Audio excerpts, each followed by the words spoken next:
I'd like to call this meeting to order. Thank you everyone for coming for the January 13th, 2021 Committee of the Whole, first meeting of the new year. You all have the agenda in front of you. We'll move on to item number 2, approval of the agenda. Is there any additions or deletions to the agenda is circulated? If not, I'd like to entertain a motion in that regard. Councillor Sherry Hurlbert, you have the floor. Thank you. I'd like to add civic address 1338 Highway 340. And given that it is property under criminal investigation and possibly ongoing investigations, can we add that to the in-camera discussion under public safety? All right, we'll add that as item number 9.2, public safety. And I'll get better at giving you these topics beforehand. I apologize. The International Student Program and an update on the Accessibility Advisory Committee, please.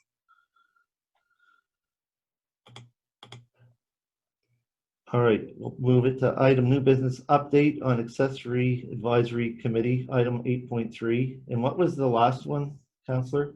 The Nova Scotia International Student Program.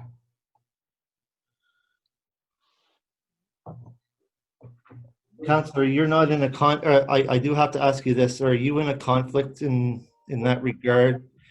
Because as from my understanding, you're you host students. I have hosted, but this is really about promoting, not necessarily any beneficial or financial gain for me. All right, I'm just trying to protect everyone. Sometimes conflict of interest has funny ways of rearing up. So no, and because I'm new, I appreciate that. All right, thank you. So we'll hit that item 8.4, International Student Program.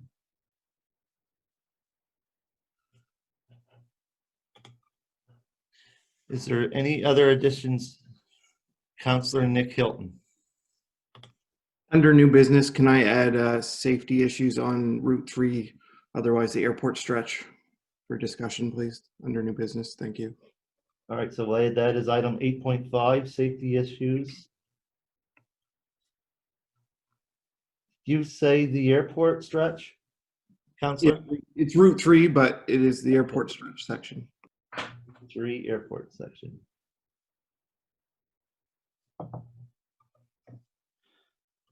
Is there any other additions or deletions? Hearing none, I'd entertain a motion to accept the agenda as amended. Moved by Councillor Nick Hilton. Do I have a seconder? Seconded by Councillor Patty Durkee. A motion on the floor to approve the agenda as amended. All those in favor signify by saying aye. Aye. Contrary minded? Motion carried. Thank you, everyone. One thing I forgot to mention in an email and stuff, if you brought your green or red cards, it makes it a lot easier for number one, me to tell if someone voted in the affirmative or negative in the motion. I, for some reason, grabbed them at the very last second when I was leaving the house. So if you do have them, please use them. Thank you very much, everyone. It makes it a heck of a lot easier for me and staff to determine which way people's voted. All right, item number 3, declaration of conflict of interest. If there's any declaration of conflict of interest that anyone knows of, or if you see one that comes up during the meeting, please declare that so our recording secretary, Victoria Pierce, can record that in the minutes. Item number 4.1 under presentations, Linda Gallagher. Is Linda with us?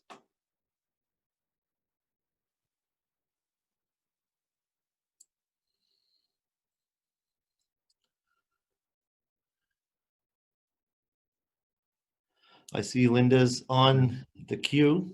Okay. And then start video. Okay. Just some technical things, getting started. Good morning, and thank you for having us. You see, just not me, I have David Gorham with me, and we're going to go quickly through our presentation and have some conversation regarding the Splash Park. So we'll share our screen, which is the Splash Park presentation. So, can everyone see it? Yes, Linda, could you please repeat the name of the person that's attending with you? David Gorman, Gorman. Good All right, morning. David, thank you very much. You're welcome. I'm just trying to start this PowerPoint, sorry. Just here.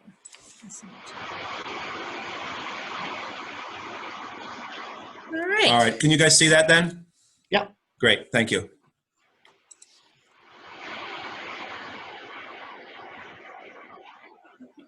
So our committee, we're a volunteer committee. We have members from Argyle, we have members from town, we have members from the municipality. There's, I believe, a counselor on the committee from every unit as well.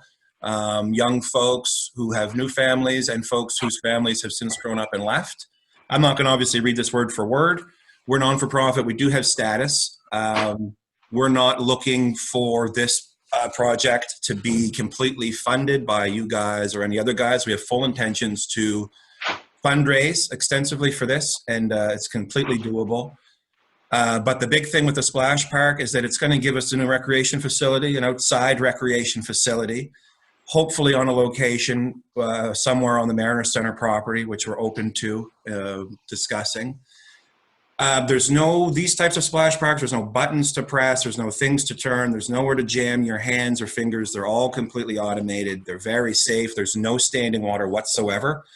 And as a matter of fact, the liability of owning a playground is a more heated insurance risk than one of these splash parks right now. These zero standing water ones, no standing water, not an inch anywhere. Anyway, I'll let Linda continue. So, of course, we've when I presented the last time, we talked about some of the benefits of a splash park, and of course, the whole idea of it being inclusive and accessible. It will bring families to our area, and just a whole opportunity for play, which is extremely important. So some of these slides you've already seen, but just the idea for it to be a free opportunity, that it is accessible because of the way it's built. It is a pad, but it's seamless transition from the property to the pad. So it is very accessible, not just for folks with mobility issues, but a variety of issues. We also know that many of our children are overweight, and that we are looking at trying to increase the amount of daily physical activity that children can. I mean, we know in this community here that, I mean, I don't know how many people on your council have young children or had young children at one time, but, you know, kids used to bike everywhere, walk long distances, things like that. I've got young kids. They want to sit inside on tablets and cell phones and video games. And so if we have things to get them outside, not only are they active, but they're also meeting other people from their age demographic, from the community, outside the community, building social relationships and things like this, you know, which is also extremely important for their mental health and things along those lines. So I think the benefits don't need to be overly, you know, beaten here. People know that this is a beneficial project. It's just a matter of getting together and for you guys to see our vision and where we're at. And so where are we at? So the slab is, you know, like Linda's just mentioned, it's seamless to the ground, it's wheelchair accessible, it's walker accessible. There's no standing water on this at all. The water drains through it the way it's built, either with drains or it's porous in places. Community pride, of course, active living we've discussed, and value added to the community and the site of the Mariner Center if that's where it's going to go. These illustrations are just examples, obviously. You know, we're not heart set necessarily on one design or another. We did run a survey, not sure how much weight you want to put into it. It was done online and the results really aren't that surprising. 10% of users will be from outside the 3 counties and, you know, close to even usage, less usage maybe from people in Argyle. That's to be determined, and the town and municipality are about similar. So I'll let Linda discuss the cost of the project, which she's done extensive research and homework on. So in looking at the budget for the pre-build, and we used the cost of a business to cost out the cost of the permit, so that would be $1,000. That to unload the parts when they arrived, we would need a forklift and staff and volunteers to help. So the cost is $2,000. We, in talking to Mark Brophy at the town engineer, talked about getting service to the site wherever it is on the Mariners Center. And in terms of the water line, power, sewage, he said $20,000. I asked about the flow rates in the town and the inbound service and everything, and he felt that the property itself on the Mariner Center would be able to meet that without any difficulty. In speaking with folks from the Splash Park in Summerside, they added a dechlorinization equipment to it, to the outbound, and that took place 3 times a year, and that would be about $1,000 to add that. They really encouraged us to be within 10 meters from the inbound and water waste structures from the property. In terms of the construction, exactly, we talked about prepping for the building and the pad. The building itself would be a concrete block, simple spread formula, which I don't really understand, but that's in talking to all the experts who that's their field. We would have 2 family style washroom change rooms and a mechanical room. That would be what we would need. Some of the places that we talked to or investigated, some just had a shed for the mechanical room because they already had access to washrooms in another facility, but we thought that would not be possible at the Mariners Center. We wouldn't want people running in and out of the Mariners Center, so it would be a separate building. The Sorry. Yeah. Oops. The pad itself, with that, looking at the initial quote that was given us, plus COVID and inflation, that was the price that was given. Site restoration to make sure that everything was accessible. The price of the garbage can, soap dispensers, toilet tissue dispensers, hand dryers in place of paper towel, just to cut down on garbage, and change tables for the 2 washrooms would be $6,000. When we looked at the signage to design, install, and the labor cost, were about $5,000, and that most of the sites had very significant signage about usage, responsibilities, contacts, a lot of information. And then we also included $4,000 for a recognition of our donors sign. So with the pre-build and the construction to completion before operation would be approximately $350,000. So then we went into operating, and this is based on information that we were able to gather from a large number of the splash parks, both in our province and PEI, that the training to open and close the splash pad or park each year would involve a plumber and 2 staff along with antifreeze, and that training would take if we were to purchase through ABC, would be part of the install. When we looked at water usage, it was very, were wide ranges. A lot depended on the summer. Some didn't track water usage. So the lowest was 3,000 from Bible Hill, and the highest was 8,000 to 10,000. So we thought we would budget for the highest. In terms of the operating costs, they talked, almost all of them, because it does not have to be staffed. It would be someone for opening the washrooms and general maintenance and cleaning. as both the washrooms and the splash park. If it were at the Mariner Center, and I've had some conversations with Dram, and he's doing an audit of his staff and their time, but he felt that that may be something that we could just piggyback on because of we're talking mid-June to mid-September operation, which is traditionally a downtime at the Mariner Center in it. So that's the staffing or portion. In Berwick, they have a system that requires a push button, and they felt that shipping was a delayed thing, so they ordered a large number, but this is their most recent budget. And in Summerside, their budget was $1,800, and that was through Public Works, and they used their labor, materials, and supplies. That was part of their budget. So a cost per season would be around $20,000.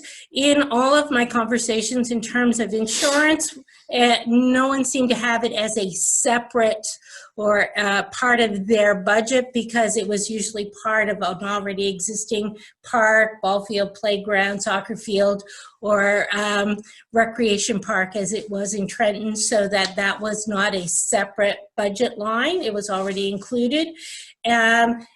When I talked to folks about repairs, how things were done, they looked at if there were repairs.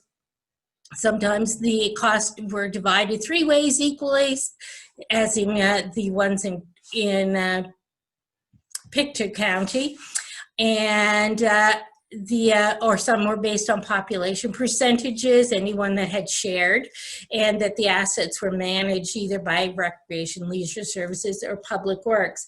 The only other thing that I know in the letter that we received from Victoria, which talked about capital costs, we think we've addressed that, operating, decommissioning, and maintenance costs.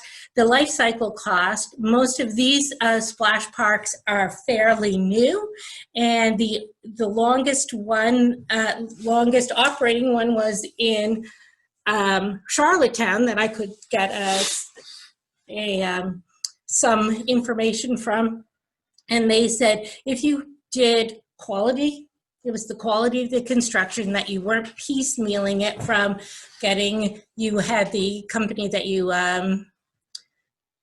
were working with do all of the install. You weren't asking a plumber or someone who wasn't familiar with splash parks to come to do the plumbing and things. If you it was the quality of construction and the proper maintenance. They felt it was a 10-year, you had a 10-year window before they're at that point where they started to replace a few of the apparatuses that were part of the splash park.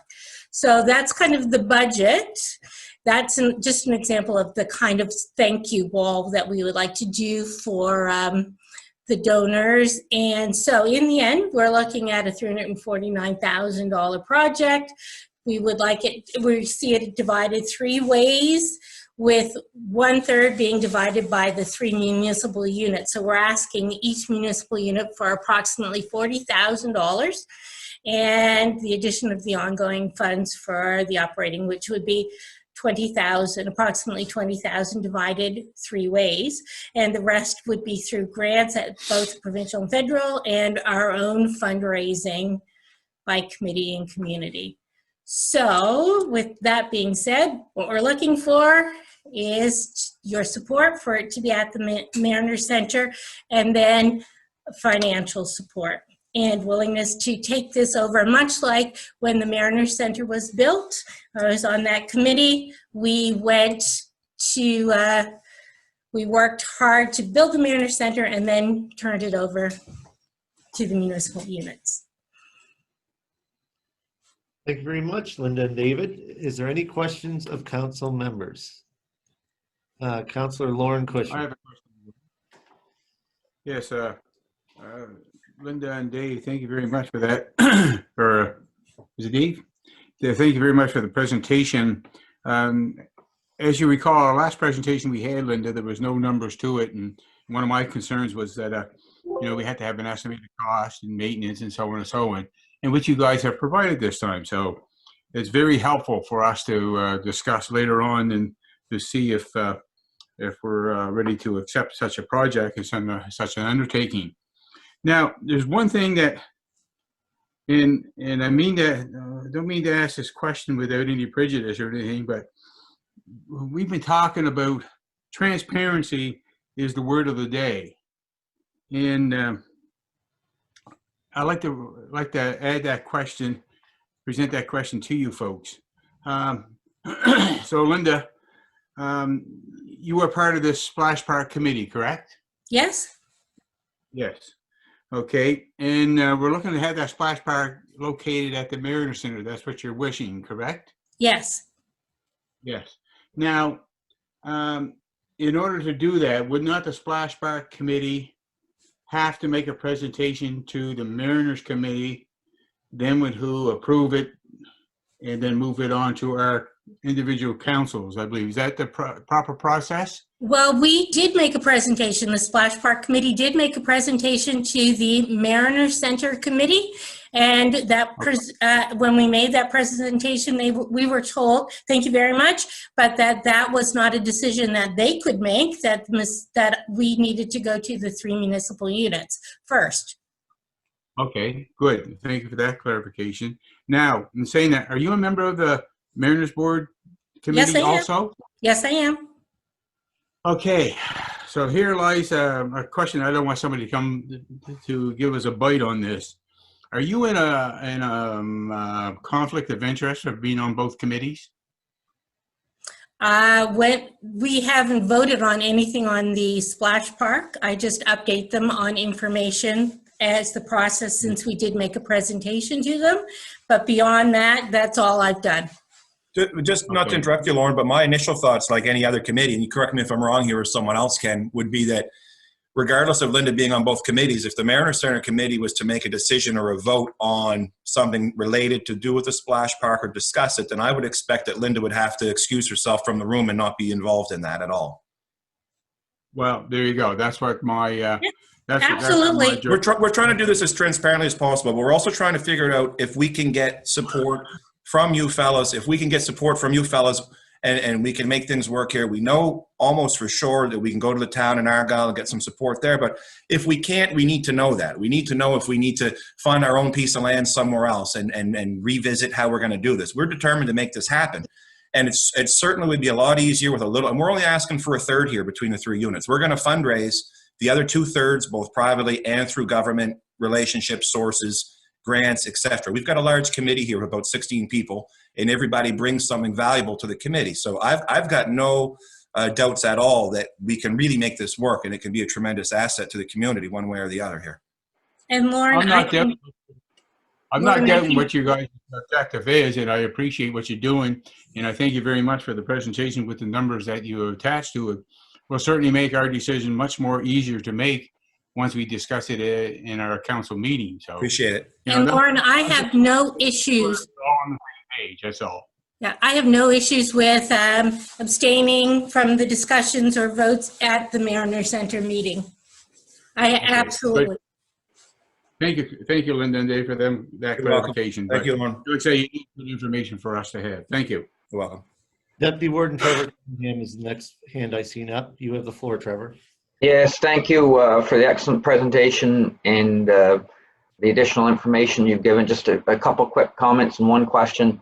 I'd like to start off by saying I'm fully supportive of having it at the Mariner Center, and also fully supportive of the project. And thank you for doing the fundraising and agreeing to that. The money seems to be a very, very reasonable ask. Having said that, I did have the good fortune. I was driving by Elmsdale probably a year ago and stopped in and had a look at their pool, their new pool. And on the side of it, there's a splash park. And any thoughts about timing this with the new build of the new pool at the Mariner Center so we can integrate out to the splash park outside? And the splash park there is right on the side of the pool. So, well, I had a discussion with Linda before the meeting, and we're not hard set on one specific geographic location on the Mariner Center property, but I had mentioned just we need to look forward here, and I think everybody on every council in the town and municipality in Argyle know that sometimes people have been short-sighted, there's been mistakes made. We need to look ahead in the future here and make things work together cohesively. So one thought, and I did mention this, Trevor, was if and when the expansion of the Mariner Center happens, where will the swimming pool be in that building and on that property? And so could the splash park then be put somewhere where it's just outside, where there could be some sort of a connectivity thing going on there? Absolutely. You know, I think that would be tremendous as well. So and I think that type of conversation can be ongoing, and doesn't either increase or diminish my support of the project. I think it's an excellent project and 100% supported from the beginning. So Appreciate it. let's go and get this done. Okay, thanks so Thank you. much. Thank you. Councillor Daniel Allen, you were the next one I seen with a hand up. Thank you, Mr. Warden. I had a couple similar questions to Councillor Cunningham, I guess. Because I see you mentioned that the splash park should be within 10 meters of the building. No, of the intake for the sewer and water, not the building, Okay. Because I'm kind of like Trevor. I was going to ask you that question. Are most of these parks that you guys have done your research on, are they mostly connected to these type of facilities? No. Maybe 50-50. Some of the one in New Minas is in a park. Yep. Behind a church and school. Some are in the center of a community near a rec center or something like that. But Yeah, there's a lot that are just attached to playgrounds. Like you would have a transition from a playground to a splash park. And so the maintenance equipment and whatever, that's enclosed within a concrete or some sort of shed on site. But it's literally like you could kick a soccer ball across the grass, across the park, back onto the grass. They're super integrated. Yeah, no, and I love the idea. I'm with Trevor on this. I think it would be a great addition to our community. And I mean, the thing is, you guys know too, if we have the support from all three units, it makes our job of fundraising to get the rest of the money so much easier to say, look, all three units are in on this. They've given us this money. Now, you know, we can really step forward with it. We want to make you guys happy though. We want to make it agreeable. Yeah, but my only concern, I'm going to come back, and my concern is I'm kind of like Trevor. Like, I know you would rather have it done sooner rather than later. I think it's a tough one to try and build it to be very close to the expansion, because once they do the expansion, obviously, you know what it's going to be like to do construction. absolutely. Understood. And you're mentioning parks, and I'm just wondering, like, have we compared numbers to like Beacon Street Park or anything like that? Have we even looked at what it would cost to put it? I'm just spitballing. I'm just asking, have we looked at numbers? Like we have the Rotary Center, we have Beacon Street. I'm just number wise, not just the fact that it would be central, but that's just my curiosity. We did look at Beacon Park. There would be a great deal, the cost in terms of preparing the land would be more significant, and we do not have any on-site parking. And in order to build a building as well, there's already established playground and the gazebo. And so in that we need 205 square meters as well then for the building. You'd basically have to cut down all the trees between the gazebo and the playground to put it there at Beacon Park, is the short answer. It just doesn't make a ton of sense. It's a great thought. And I mean, there's tons of small splash parks in other communities. And, you know, And parking. we don't want to start with a real small park. I get your concern that if we go to the Mariner Center. And I understand that. I'm kind of like you, and I don't want to start with the Mariner Center and end up having to, Hack it up. And to move because for cost. With you. So Daniel, we are certainly interested in anywhere on the Mariner Center property. It would be ideal if it were close to the expansion, but if not, it's a standalone structure, and in the summertime, that's when it's utilized. And outdoor swimming is probably, other than swim teams and lessons, you know, I think the pool's usage would probably decrease in the summer months, but the splash park would increase. So it really wouldn't have to be exactly by. In the ideal world, it would, but we'd be happy to have it anywhere on that property. We're fully aware, and I don't know, I'll be perfectly honest, I don't know the full expansion plan for that property and what it looks like, but we're aware that the property that runs along Stars Road is incredibly valuable land. So, the land's on Jody Shelley by sort of the cat dealership there, and then the opposite side of the property across from the old airport entrance, where incidentally also the town is making, that walking corridor, and I believe there have been discussions with you folks and perhaps the First Nations to do something similar along the airport stretch. But anyway, that's a good accessible location that I don't think would disturb the progress of the expansion, but I totally get your points here that we don't want to build something that we got to then dig up because it's in the way and wreck because of traffic from heavy machinery. And also it would become inaccessible potentially in the wrong location there for a period of time. Well, no, especially if there may be other suitable places to put it. Sure. That's all. That was all I was just asking. Well, maybe I could make a request to you guys is maybe then in discussions that you have after this, if perhaps that is not the best location in your mind, perhaps you guys could speak amongst yourselves and come up with what you think might be other good locations if this is not a good location. Well, not that it's not, Dave. I'm just kind of going. No, I get it. And I'm not saying that you think it's a bad location, but I get where you're coming from completely. If the other locations aren't as feasible either, then this would probably work out to be the best. And we've really, as a committee, spent a lot of time looking at each site and its accessibility. And in talking with the majority of them, visibility is a huge issue. So, for example, the one that is in New Minas is in a park. You cannot see it from the road. They've had significant damage. Right. And so they said whereas the one in the one in Kentville is where the pool, ball fields, and all of those things are high visibility, close to a main road. So that certainly has they were very clear that the one built in New Minas was in the wrong location. Right. Okay. All right. Thanks, guys. We appreciate your time. Thank you. Oh, Patty? Dalton, then Councillor Patty Durkee. Sorry, John, that's not my job. Did you say me or Patty first? I think Patty was first. Nick, I see you first, Nick, then I see Okay. Pat. I'll make it quick because we're running out of time, but thank you very much for the presentation. I'm super supportive of the idea. I attended one of your meetings prior to becoming councillor, so just so you know, if you want to make an official ask of our committee to have someone sit with you, that would be great, and I'm sure that would be supported as well. We will. Yeah, 100%. 100%. Take you up on that. Okay, so the study about location, you guys actually did a study, and it showed that Mariner Center was the best one. So I think that study was on Facebook as well.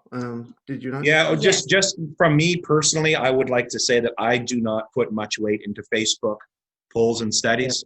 Was that all it was? I thought it was. No, the committee did a study. The committee themselves did a study, but we also put that out to the public because we want to engage. We're trying really hard to engage the public. Yeah, we had over 500 respondents with the public poll that we put out. So the committee we have now, I know that in the past there's been a splash park committee. There's been discussions for years about it. The committee that we have now, we've been about a year. And there's about a dozen of us. And we've been working on this, meeting regularly, going over this, doing our homework for 12 months on this one. Well, I appreciate that. And the when you said 10 feet from the inbound, does that not put it on the Stars Road side? And meters, 30 feet, okay. 10 meters. Yeah, no, I'm super supportive of it, and I'm excited to see where it goes. And when I went to that initial meeting, one thing that concerned me was the numbers, and you guys have done way more work on that, and it seems like you're headed in the right direction. So I mean, when it comes down to dollars and cents, Nick, at the end of the day, if you average the cost to run this thing over 12 months, it costs each municipal unit $500 a month to run the park. Yeah, and something like that is invaluable to our community. So thanks again. Thank you.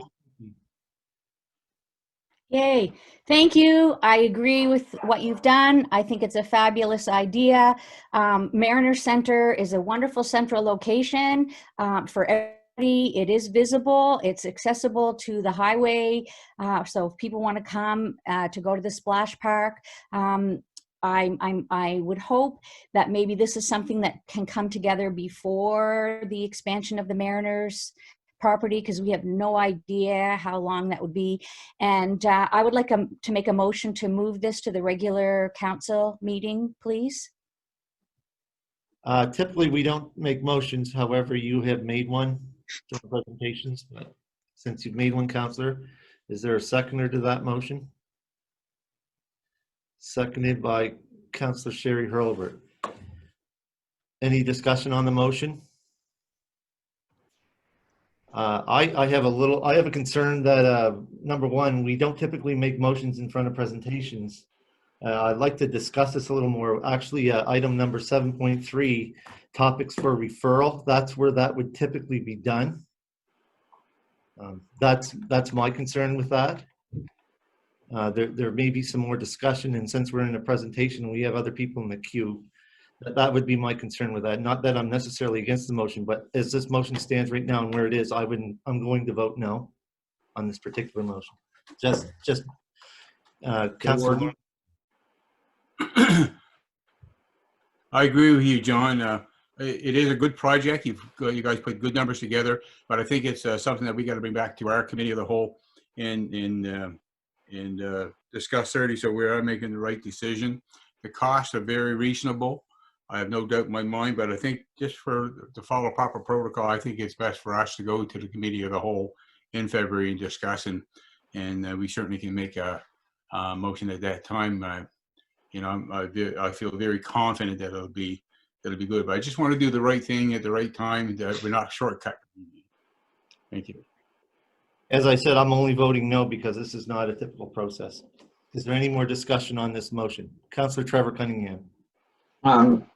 And maybe it's not perfect procedurally, but having said that, I understand why the motion was made. The intent is just to move it to a regularly scheduled meeting to discuss.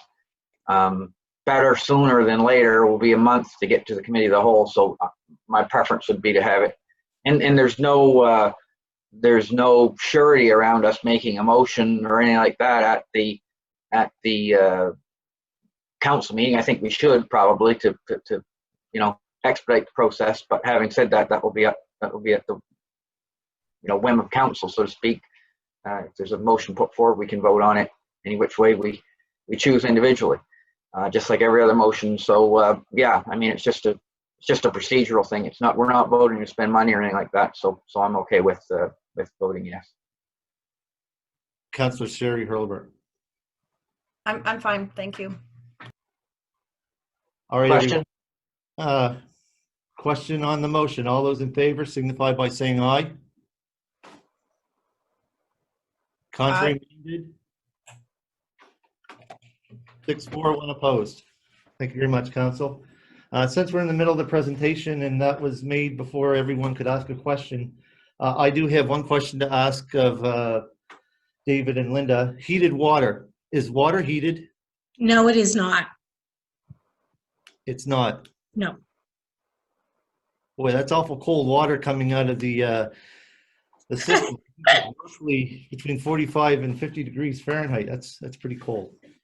It is, but that's why you hear all the squeals, I think. My kids have never minded it. My kids have never minded it, the ones in Halifax and whatnot. But, Yeah. And my grandchildren the same. And I've gone in many times, so. All right. Thank you very much, Linda and David. Thank you, guys. The motion that was passed that we're going to be moving this to our next regularly council. We appreciate it. We're excited to move it forward. We're very anxious and motivated, so thank you very much. Thank you very much. Appreciate it. Thank you, guys. Bye. All right, moving on to the agenda. Item number, get my paper here, 4.2, Victoria Pierce, Corporate Communications. Vicki, you have the floor. Thank you very much. Hi, everyone. Can you hear me okay? Yep. Everyone's good? Okay, perfect. I'm just going to share my screen here.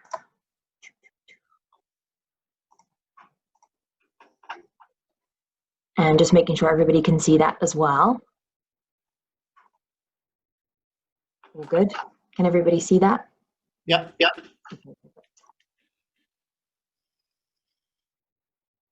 So good morning, everybody.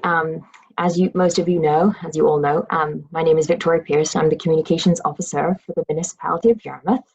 And today we're going to talk about the corporate communications plan that I've put together. So let's talk about our current communication channels. So we have internal and external communication channels. Our internal communication channels are email, the staff bulletin board, and the councillors' mailboxes. Externally, we have the website, Facebook, and the newsletter. So what is different between internal and external communications? What's the difference between them? So internal communications helps to foster a good company culture. It's how information gets shared quickly throughout all levels of the organization. And it makes sure that staff and council have knowledge to answer questions if and when they arise, which we know they do. In terms of external communications, this is an outward-facing communications. And what it does is looks to inform the public of what's actually been going on in council meetings and at the municipality. And it's a way to offer two-way communication to the community as well. So why do we need to improve internal comms? There's three main reasons. The first is efficiency. People in the know are likely to find solutions faster. Job satisfaction. If we know the effect that our jobs in the municipality and in council are making to the larger context, we're more likely to be satisfied in our work. And it offers real-time decision-making when internal comms are improved. So when we actually have the information, we can generate answers very quickly as well. So let's go through some of the internal comms. First, we have email. So there are some pros of email. I apologize for so many bullet points on the slide. It's a quick way to reach all members of the team. We know that the message is for you when you actually receive an email to yourself from somebody to you. We have the option to send group emails, such as all staff and council, and it's the quickest way to reach everybody at once. Meetings and other call to actions can be created and shared. And everyone generally checks their emails often, so replies will likely be instant. It's effective for handling logistics, and it's ideal for non-complicated or short messages. There are some cons of email though. Information is often lost, as we get many emails per day. It's not appropriate for discussing or debating on complex issues. It is not a forum for conducting council business. As mentioned in the previous slide, it's a place for small amounts of information. Large amounts of information generally don't get read. And sometimes when you send out large file sizes, such as videos or graphics, they're difficult to share.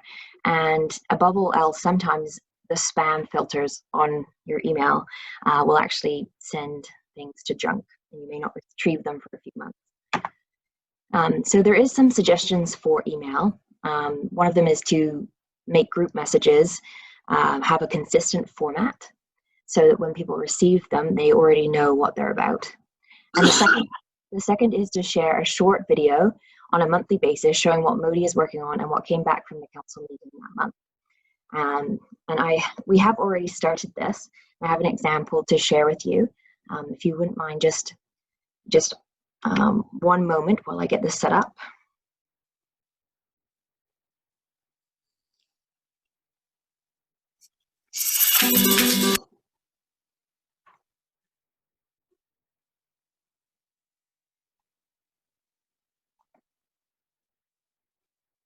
Can everybody see that right now? Yep, perfect.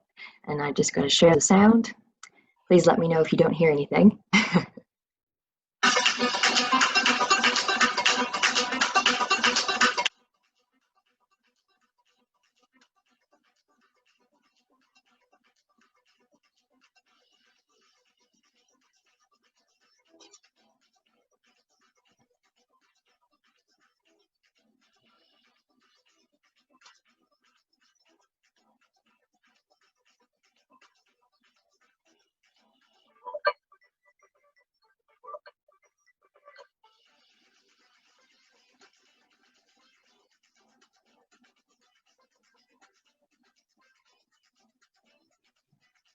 Victoria, I think we lost the sound on that.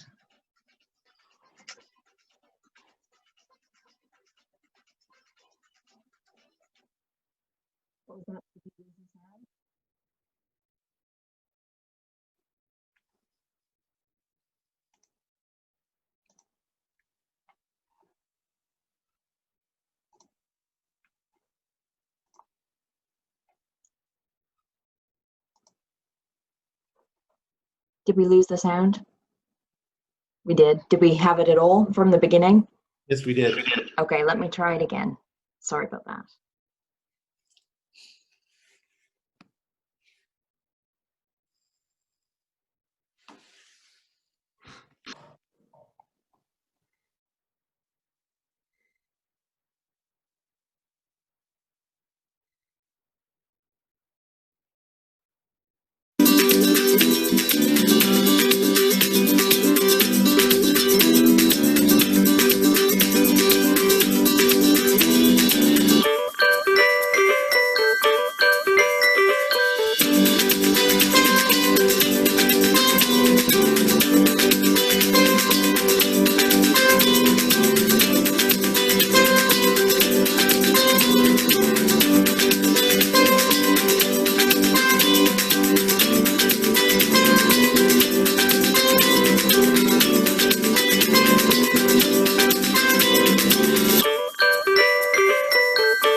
Hopefully that worked second time around.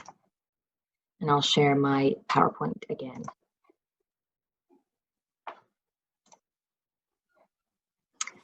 So those are the monthly updates that we have been sending out on a monthly basis. Just a little 1 to 2 minute video that explains kind of what's been happening in the past month and what we'll be working on. Then we look at the staff bulletin board. So there's some pros of having a bulletin board inside the office. We can share graphics and posters that are eye-catching. People often have spare time to look at them, and especially over lunch and breaks and such. And posters that are pinned to the bulletin board can have pull tabs or business cards attached, and therefore the messaging is interactive and can be shared. There are some cons of the bulletin board though. There's not a personal connection as the message is not sent directly to the employee. Some information may stay for a long time and be outdated. Often the sender of the message is not clear, and timely messages may not get the attention it needs as staff do not have to look at the bulletin board. We have some suggestions for the bulletin board. We could add posters for events that staff can pull off the pull tabs and keep with them. We can add highlighting posts such as top news of the week or the month, or save the date for the next staff event. We can share or highlight the monthly reel that I just shared with you on the screen in the kitchen for all staff to view.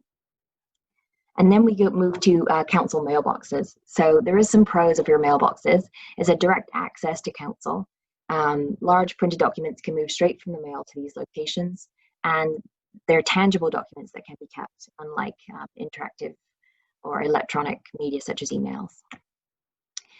Some cons of your mailboxes, though, they may not be checked as often as other methods such as email. Mailboxes can become cluttered, especially if you receive junk mail, and they sometimes lack clarity on who actually sent the information to begin with.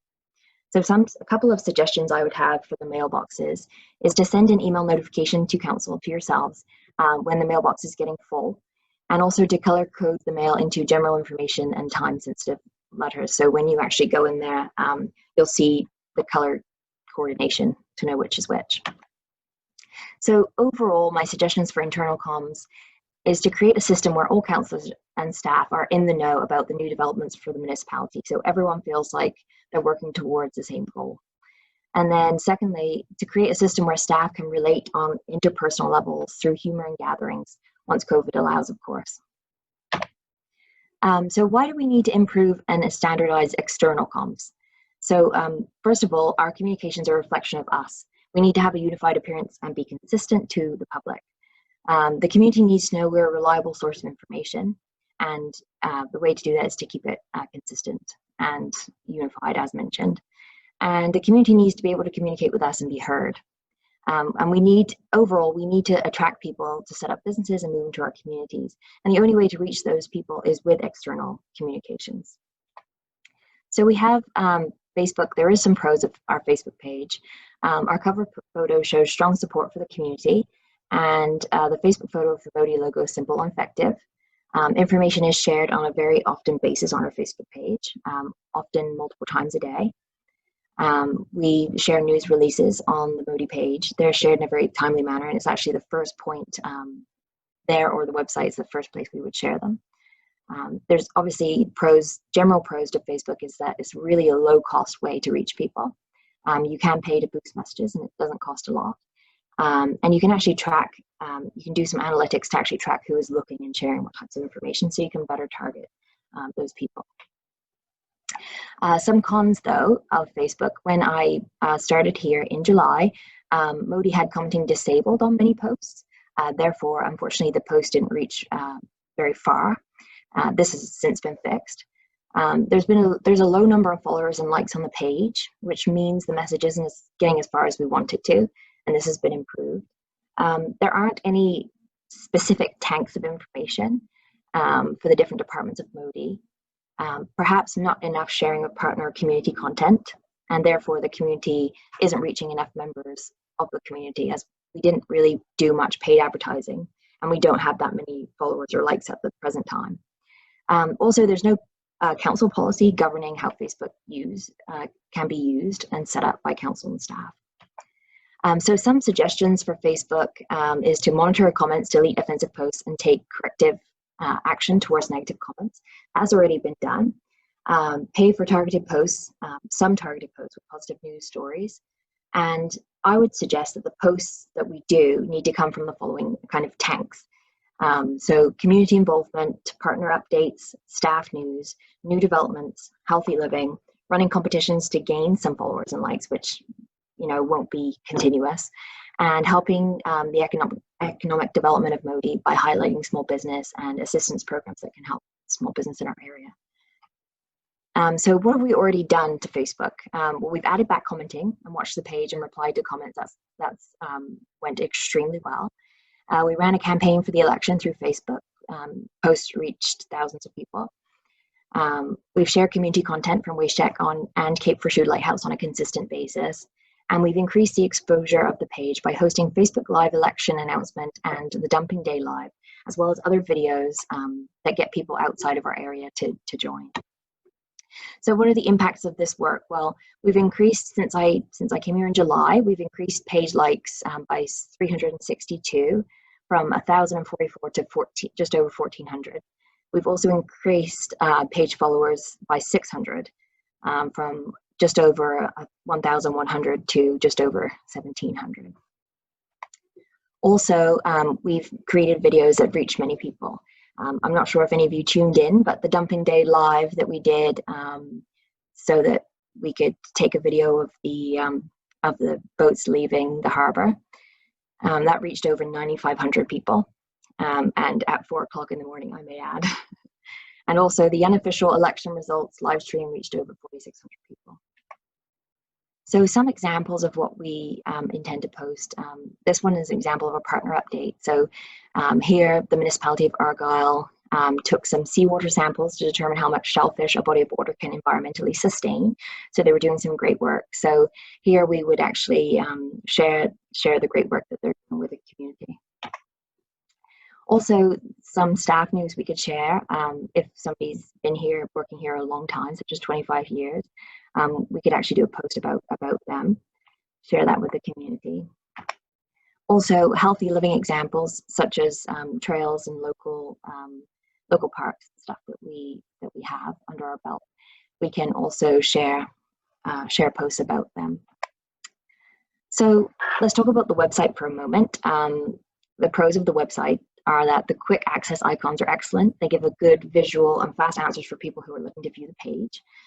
So if you'll go on our website, you'll see some quick access icons that you can access parts of the website right away from the homepage. The information is updated often. There's a lot of information on the site. We get it, we pack it full, and we control and direct the messaging. We increase traffic from links on our social media. So a lot of the time we'll link to our website with a longer story from our Facebook page. And it's a trusted source of information for users. There are some cons of the website though. There's images on the homepage that they don't link to anything on the page, and they do take up about half of the homepage. The home button crowds the top bar. I would like to see it just be the actual icon, our icon. The website tends not to collect any data where and what its users look at. So that would be really great to capture. Then we can better target our content to those people. Older news stories are sitting on the website for a long time. So we'd like to recategorize those. The website doesn't position Modi as per the brand recommendations in 2008, which is natural beauty, quality of life, and vibrant history. And the current site architecture actually doesn't support the Nova Scotia Accessibility Act. So there's some suggestions for the website. We need to position Modi as a place to move for immigrants as well as a great place to live for current residents. This can be completed both by promoting local events as well as promoting Modi's quality of life, beauty, and vibrant history. And if you are planning to move from out of Canada or out of Nova Scotia, the first place you probably will look is our website. So it needs to be enticing to people outside of the area. Diversity is present in our people in the municipality. So it also needs to be present in our photos and the events that are shared on our website. There needs to be links to real estate agencies who sell homes, links to the job bank and Nova Scotia Works for newcomers, search bar that navigates the site, information on current events and sign up option for news, updating of information on a consistent basis, updating of graphics as new pictures are taken. They need to be updated on the Facebook page, on the website, sorry. And we'll need a new site at the end of the day. We will need a new site eventually to meet the requirements of the Nova Scotia Accessibility Act. So what have we already done on the website? Well, we've updated the quick access buttons depending on what's going on. We made one for the elections in 2020. And we also made a quick access button for COVID-19 information. We added a top news section on the homepage where we spotlight one news story, and that's featured. We also updated the look of the quick access buttons, as you can see on the screen.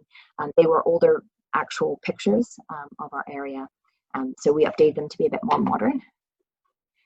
So next up is the newsletter. So the pros of the newsletter is that it's direct communication, the most direct communication we offer, because it lands on communities' doorsteps. Many people like to take time to read the announcements versus not wanting to read on the Facebook or on the website. And if the newsletter, which it generally does, includes dates for garbage disposal, etc., people can actually pull that out of the newsletter and actually pin it to their fridges where they can reference back to it, which is great. It's also a trusted source of information, and it can be used to improve our brand.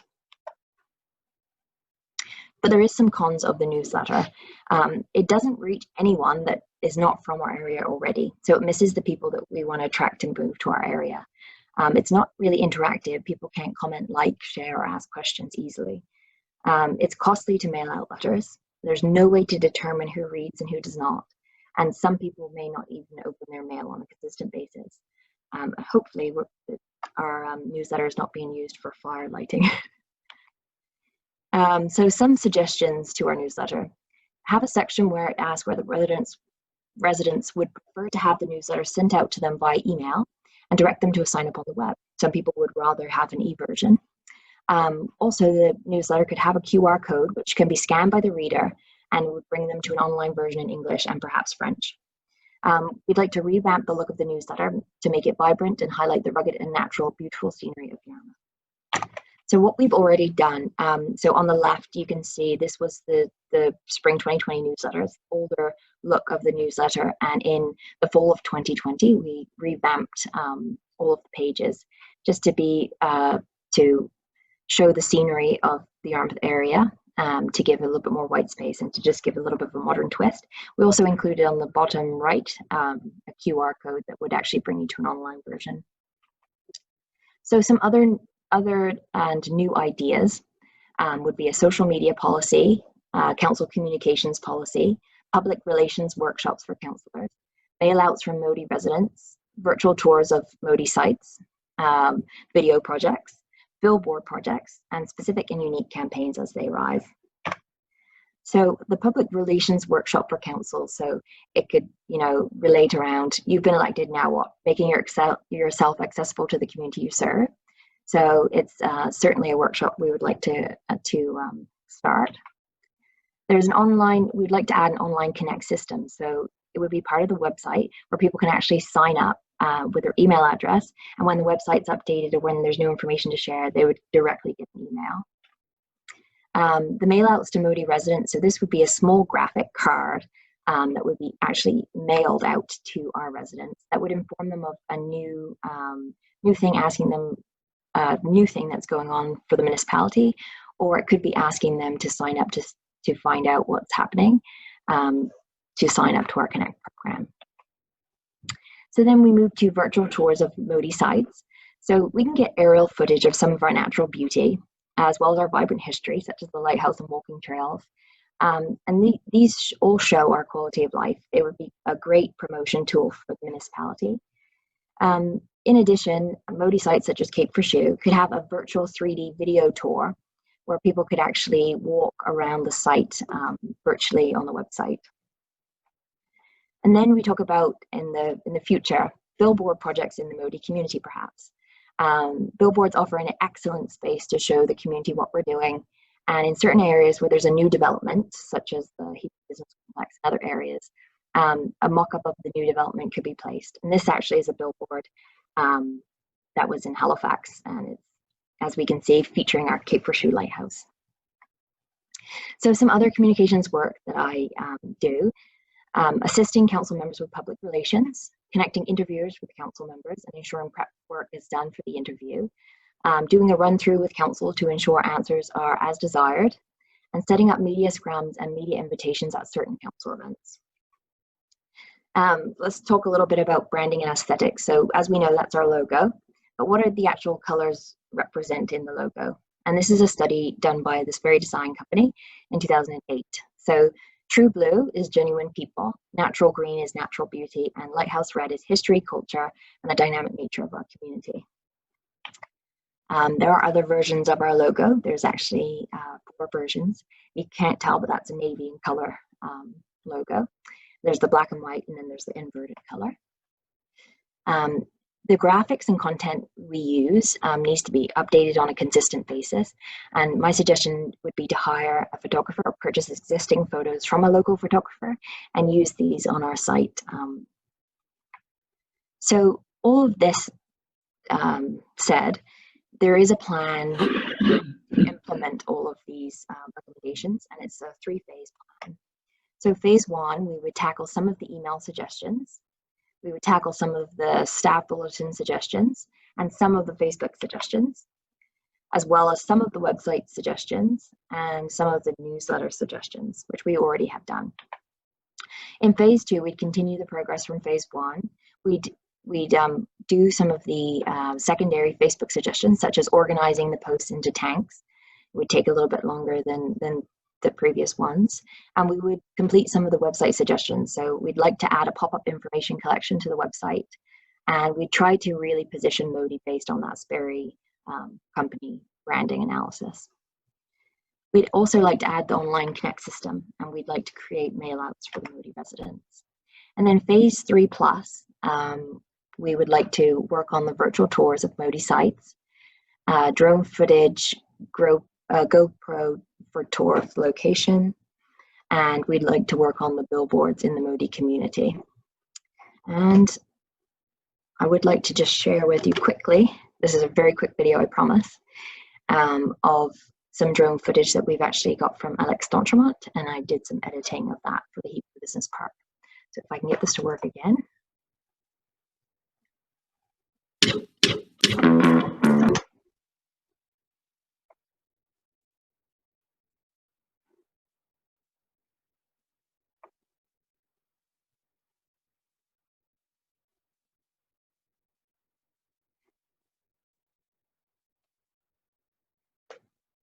Can everybody see that? Yep, okay, perfect.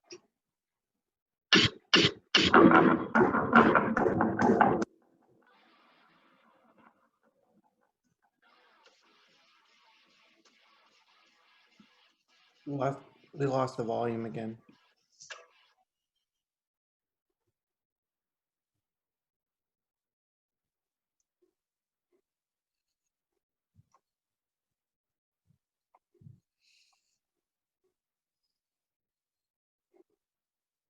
So I think I heard that you guys lost volume again. I apologize, but basically it's just a funky tune that goes with that graphic. So after all of that, I completed my presentation. Is there any questions that you have for me? Thank you.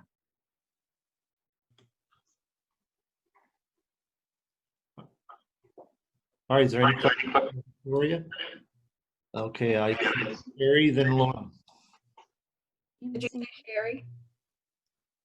Yeah, I said Sherry first. Sherry, Lauren, then Patty.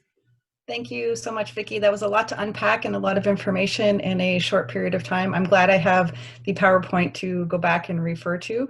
I think it's important to have the phased approach. I like the idea of a communications policy, a social media policy, and just moving Modi forward in a positive light. There are so many things outside of the basic mail out that we can be doing, and I'm glad that you are our communications person, and I think you're doing a great job, and look forward to discussing this at a future meeting and trying to figure out, what are the next steps and what can we do to support you and, the advice and things. So keep up the good work. Thanks. Councillor Lauren Cushing. Mr. Warden. Victoria, you did a good job. A couple of things I wanted to note. You're talking about the newsletters and it's expensive to mail out and whatnot, but I will, from the last election and the election before, seniors like to read, and believe it or not, they overread those newsletters. So I think it's a very important part of the communication. Now, this next comment is my opinion only. I think the music is a little distracting. I think we should have a little different type of music. That's my own opinion. So, okay. Other than that, thumbs up. Councillor Patty Durkee. Thanks, Vicki. I think it's amazing. I love what you've done. I'll make this short. One thing I've been saying since I started is that we have not marketed ourselves well. And looking at some of your plans, I think we're headed in that direction. So I'm excited about that in terms of including diversity in pictures. I think it's important. I also think it's important that the big plan is to try and have as many immigrants move to Nova Scotia to, improve our population. So this is headed totally in the right direction. And it's funny, yesterday someone said, how do I get information about what's going on? And I said, go to our website, because this person didn't have Facebook. So, and to reiterate with Lauren, yes, unfortunately, we still need those mail outs for all the people who don't go on the Lost her. Thank you. Councillor Durkee, you were talking and all of a sudden you locked up. You were talking about the mailouts. Said that people like to use the mailouts, and then after that you cut out. What was after? Oh, sorry. Welcome to Internet Service in Port Maitland for now.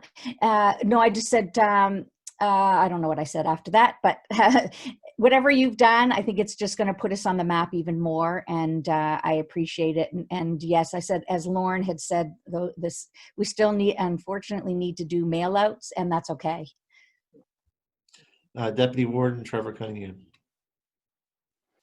Yes, thank you, Vicky. An excellent presentation.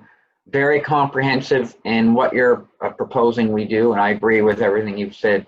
It's excellent. I think there's a high level of alignment between what we want to accomplish and the way in which you have set us up to communicate better. We have been improving over time, but I think this will sort of supercharge the whole process and place us where we need to be placed. Very because often election cycles when I've been out on the campaign trail, people often ask the question, well, what do you do?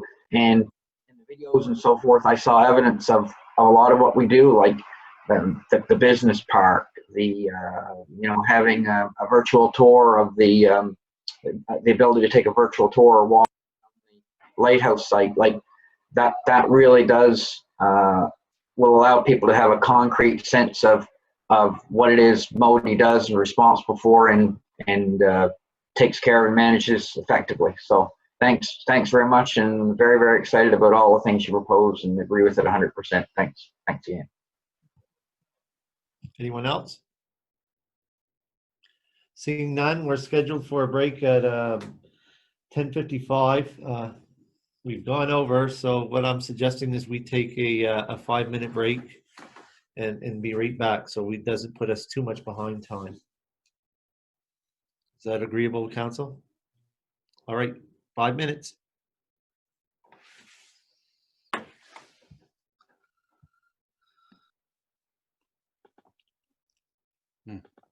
All right, I see the Says you cannot start- record.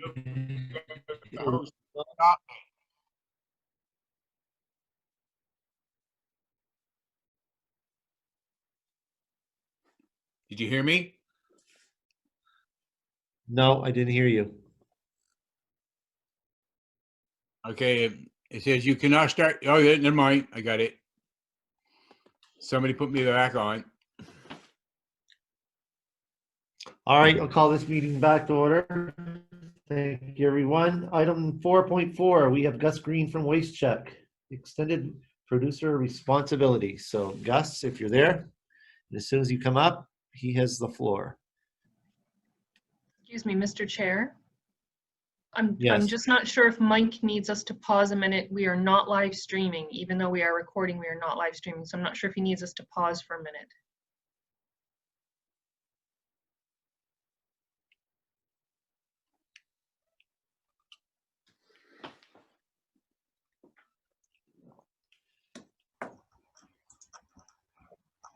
Hello. Hi, Gus. Just a minute. I'm waiting for confirmation that we're actually live streaming. So.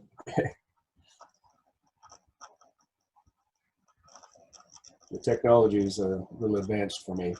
Yeah, it does say live on Facebook. So Gus, you have the floor. All right. Well, thank you very much for giving me a few minutes of your time today. We're going to talk a little bit about extended producer responsibility in Nova Scotia. So we can move on to the next slide, please. So the reason we want to talk about extended producer responsibility is because of the cost to municipalities for solid waste management. In 2005, the municipalities in this province spent $70 million on solid waste. Now that's all streams, that's garbage, recycling, and organics.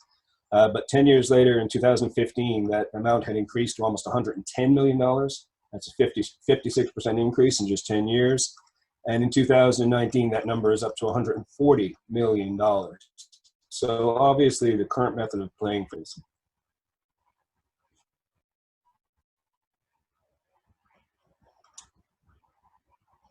So what is extended producer responsibility? Well, it's an environmental policy approach in which the producer's responsibility for a product is extended to the post-consumer stage of a product's life cycle. So right now I go to the grocery store, I purchase a pack of Kraft Dinner. Once I walk out of the store, Kraft is no longer responsible for looking after the box that the Kraft Dinner came in. Extended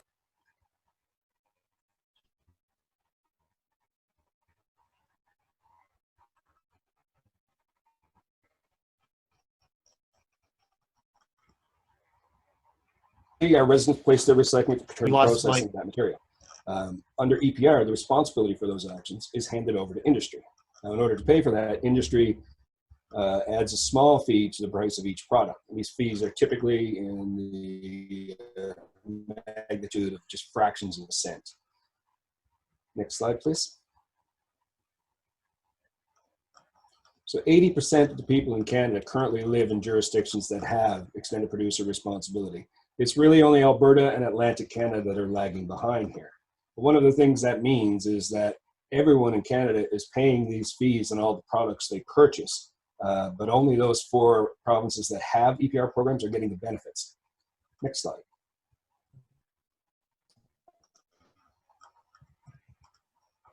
So what are the benefits of EPR? Well, obviously there's an economic benefit. If you put industry in charge of recycling their own products, they're going to be able to do it more efficiently than municipalities can. Currently, there's probably a dozen small recycling facilities in Nova Scotia. Once industry takes over, we expect that there will be 1 recycling facility, probably serving all of Atlantic Canada, but certainly all of Nova Scotia. There's environmental benefits. EPR programs are intended to do what we call design for the environment. Going back to my Kraft Dinner box, that's an excellent piece of packaging. It's one material, it's easy to recycle. There's no extra material involved in it. That's a good package. If you look at something different, like say a Pringles can, that's a terrible package. There's 3 different materials in there. Most of it has to go in the garbage. It can't easily be recycled. The idea being is if industry has to pay for recycling the products that they put into our marketplace, they may get a little bit better at choosing the materials they use to make them more easily recyclable.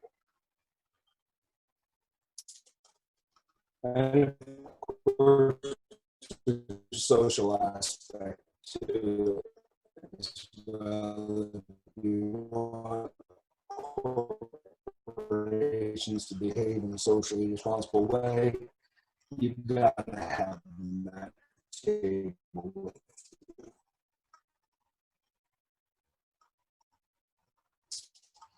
So we're going to talk about the EPR timeline in Nova Scotia, but before we do, I just want to quickly draw your attention to that graphic map of Nova Scotia there.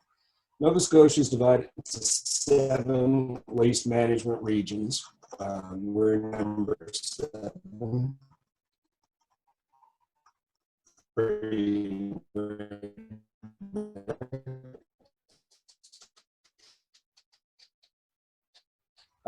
And each one of those regions has a chair. Now, if you operate as a region, like Waste Check does, like Region 7 does, all 6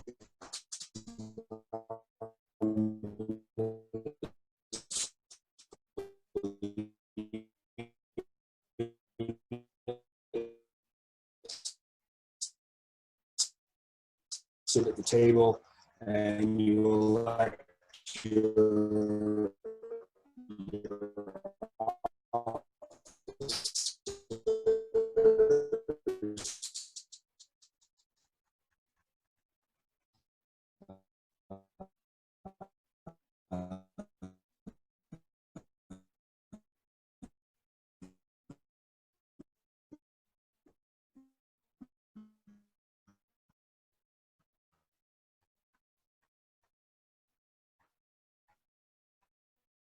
right now, Linda Gregory is the chair.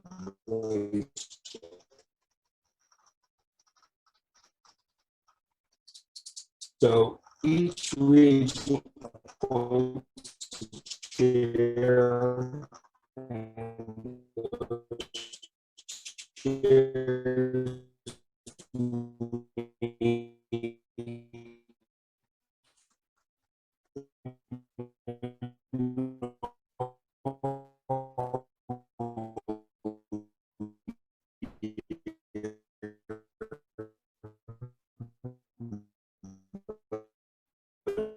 4 to 6 weeks to talk about provincial issues, and we call that committee regional chairs. Gus, it's Victoria. I'm jumping in.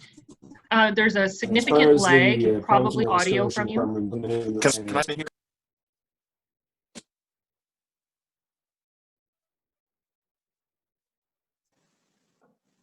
Thank you.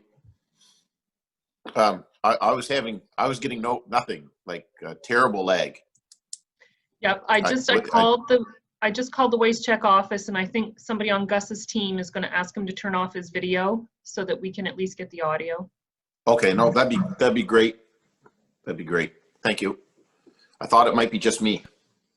No, I had spoken. Everyone here was on a, I don't know if it's a problem with our equipment, because when Daniel, you were frozen, and Victoria, you were frozen. And I couldn't hear John at all. Like if you were talking, John, couldn't hear you. I tried to break in 3 or 4 times, Okay. and I couldn't get. But I think it's because of the lag from Gus's feed. So I see he's nodding, so I'm confident somebody from his team has spoken to him. When will we be able to get back into We chambers? have all the, yeah. We have all the video, all the presentations on our computer, do we not? So we can just follow through there as he talks about it. Yeah, Lauren was just starting to lag there. Oh, really? I got kicked out. I had to come back in. I've turned off my Me video. too. I don't know if you can hear me now or not. Oh, we Yeah. can. We can Thank you. Okay. If we put the presentation back up, I'll leave the video off, and maybe we can get through it.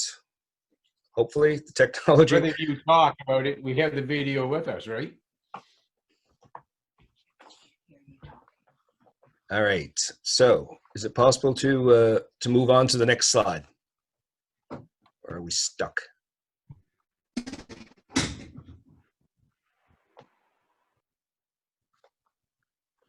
Progress. Thank you. So in that minister's letter I was discussing there, where the minister wanted us to come up with a proposal for EPR, this is a list of bullets from his letter.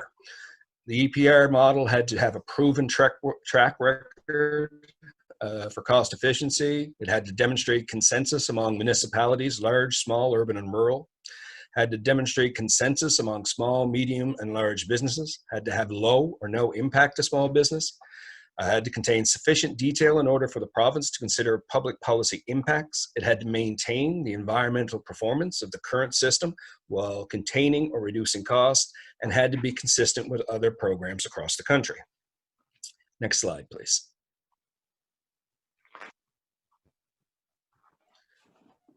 So in order to do all this work that was thrust upon the regional chairs by the province, they called upon what they call their Municipal Provincial Priorities Group, which is a subcommittee of those regional chairs. And it's made up of 2 of the regional chairs themselves. So that's 2 municipally elected officials, 2 regional coordinators, 2 representatives of the Managers and Directors Group, 2 representatives of Nova Scotia Environment, 2 representatives of Vert Nova Scotia, Nova Scotia Federation of Municipalities, and Municipal Affairs. So when you hear me talk about the regional chairs did something, well, this is the group that actually did the heavy lifting.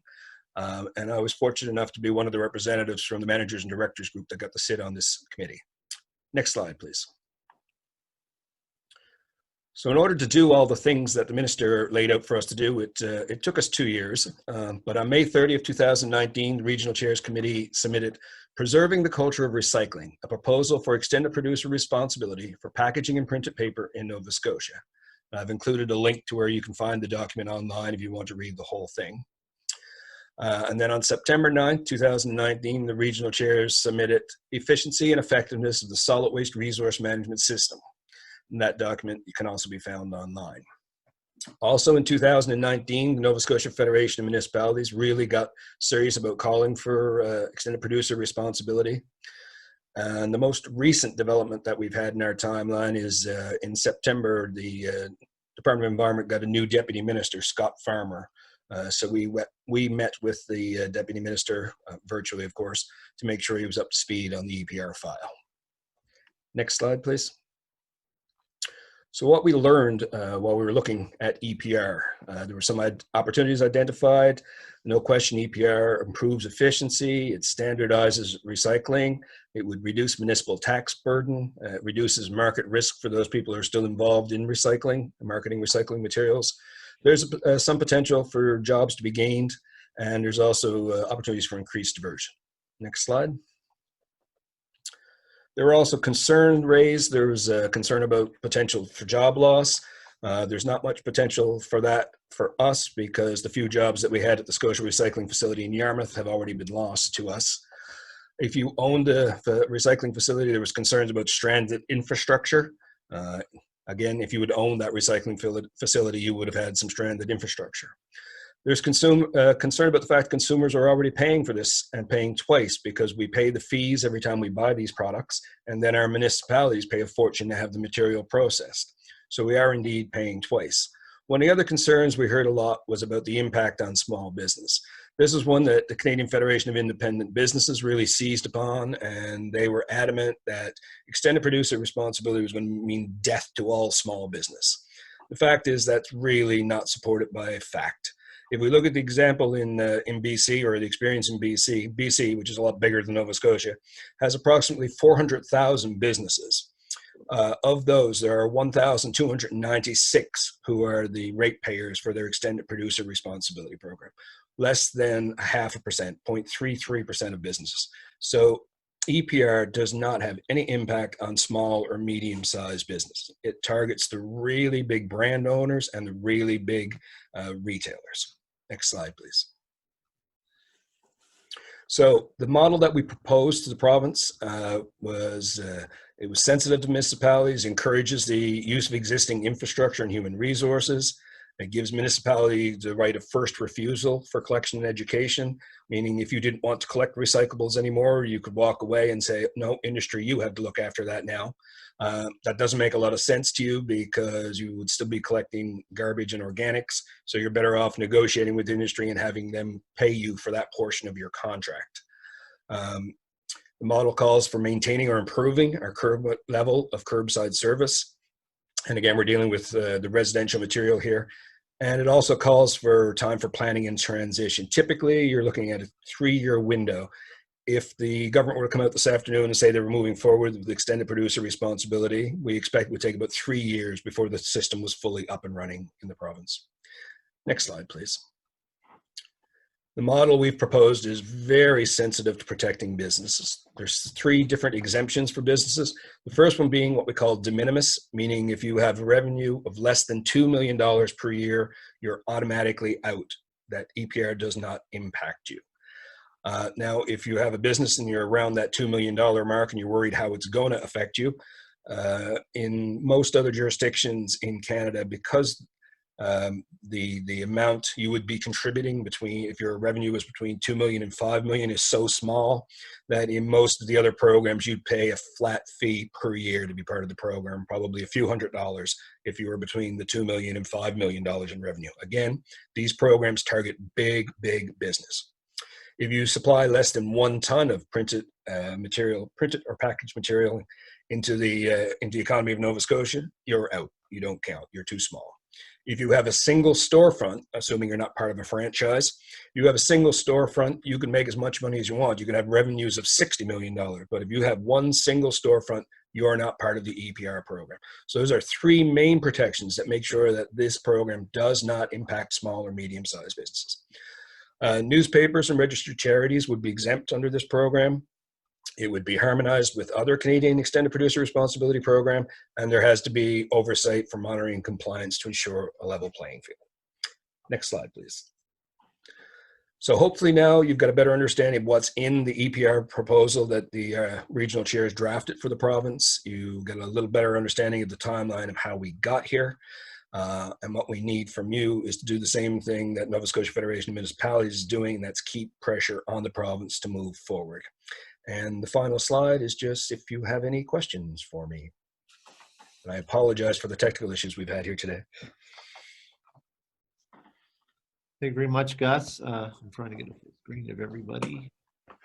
Is there any questions or comments? Councillor Patty Durkee. Thank you, Mr. Chair. Gus, I just want to you to know, first of all, thank you. And I want you to know that Nova Scotia Federation of Municipalities is still pushing this big time. So we're still on it as well, and hope that the government will finally agree to it. That's awesome. Councillor Lauren Cushing, then Councillor Sherry Hurlbert. Thank you, Mr. Warden. Yes, Gus, again, a great presentation. And it's interesting is once the province decides to go ahead with the CPR program, it's going to take 3 years to put it in place. Can you do you have any insight why it would take 3 years to get going? I do. Once the government brings in the legislation or regulation that requires the extended producer responsibility, it's then up to industry to actually write the plan and design how the system would work. So there has to be time given to industry to put that plan together. Then they submit the plan back to the minister, and the minister has to approve it. And then once all that occurs, you still need time because everybody's got existing hauling contracts in place. You'll need to make changes to that or negotiations with your haulers. So unfortunately, it's a fairly lengthy process, and that's why 3 years is kind of the average. Yeah. Okay. Yes. Well, it is definitely a complicated process, that's for sure. So, good. Thank you. Councillor Sherry Hurlbert. Thank you, Mr. Chair. Thank you, Gus, for the presentation. This is something that interests me, and I'm, excited to move it forward. I know with the current state of the provincial government, I feel like it's going to be at a standstill for a bit, and being on the Waste Check board and the Solid Waste Park board, I think that all of us are players in this and have a high stakes in getting this moved forward, and looking forward to the hopefully sooner rather than later, but not overly optimistic, but looking forward to discussing this further as a council and supporting it. Thanks. Thank you.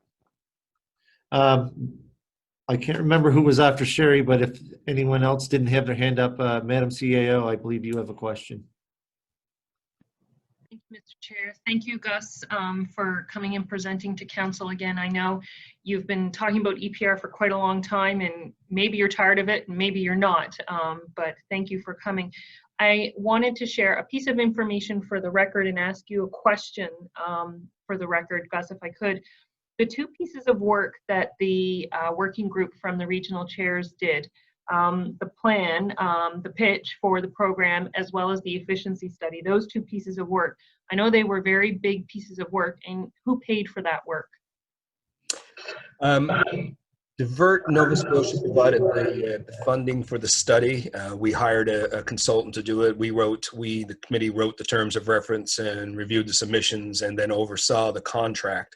But the actual funding for the consultant came from Divert Nova Scotia. In terms of the EPR proposal itself, a lot of the expenses in terms of traveling to meetings and things were covered by the regional chairs committee and their budget. But there was a tremendous amount of time dedicated to this by municipal staff and some provincial staff as well. Hundreds of hours of time went into this, and really it was the people on that committee who did the heavy lifting. So again, some of the travel type expenses were covered by the RFB, but it was really the municipalities putting forward their staff that allowed these things to get done. So it's definitely grassroots, and certainly doing everything we can to demonstrate that this is good for Nova Scotia. Absolutely. So just council, I thought maybe somebody would ask, but they haven't. So for the record, because we're live, I will share with you that the District of Yarmouth invests just over $897,000 a year in solid waste related pieces. So that's our hauler contract, that's our investment in Waste Check. Those are the tipping fees at the landfill. That's what we pay Scotia Recycling for the blue bags. And that is just south of 13 cents on our residential rate, just so you can get some context. So if we were to be part of an EPR program, there would be offsetting revenues that would come back to help balance that playing field. If I may, if I may just add to that. So there's a bunch of things with the EPR. First of all, there'd be the costs that you wouldn't have to pay. A big chunk or a significant chunk of that $800,000 is money you currently pay to Scotia Recycling to process your material. Those would be fees you would no longer have to pay.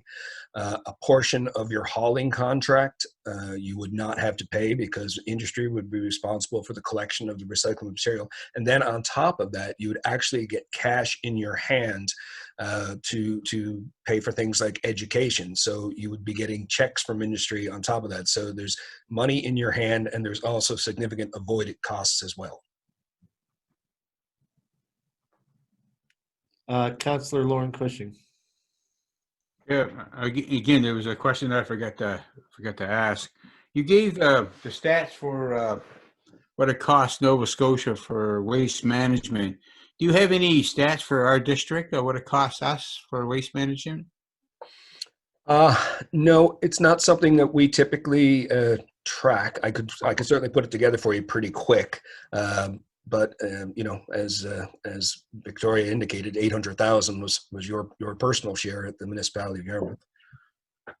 Yeah, that's the reason why I was asking, because of that. I knew we spent a lot of money, and you were saying that EPR will be funding some of this, and I forget what the other fundings that would come back to us. We don't have any sense of a percentage of that money that we spend that would come back to us by any, would it be 10% or 5% or 20%? Do you have any numbers like that, Gus, at all? Unfortunately, just again, because of the way this works is that industry will go away, and once our province brings in the regulation, industry will go away and write a report and submit it, or a plan and submit it to the province. And until that is actually done and submitted, we won't know in any great detail. But again, the cost that would be avoided would be the processing cost for recyclable material, the collection cost for recycling material. And in other jurisdictions, the municipalities are paid a fee, a certain amount per year per household, to look after things like education, which again would be part of the work that you have WasteCheck do for you now. Provincially, we're looking at somewhere around $20 million is the amount of money that would be paid directly to Nova Scotia municipalities. But that pales in comparison to the offsetted expenses, which is where the real big saving is. Right. My reason for that, to follow up with this question, gee, I just lost my train of thought. Must be my age thing here. We were talking about that. Oh my goodness, what was I going to ask? Yeah, I better leave. Somebody else can ask a question. Hopefully I'll think about it. But thanks. All right, I have no one more in my queue to ask a question, and I do have one comment in this regards, Gus. I'm very happy to see that there's a standardized approach across the province. There'd be nothing worse than a piecework sort of a deal from one region to another. So I'm very happy to see that. And a question I have directly in this regards is, how long have we been waiting to get a response from the minister to sign off on this? Well, they've had the EPR proposal since May of 2019, and we've got nothing from them so far, other than they're still reviewing. Yeah, I already knew the answer to that question. I thought you did. I was kind of hoping that you'd have an answer on that by now, because I think it's something that's needed. Well, and I think it was alluded to earlier with a Minister of Environment who's announced he's not reoffering, and a Premier that's not reoffering. We're kind of in a limbo state here now, I think.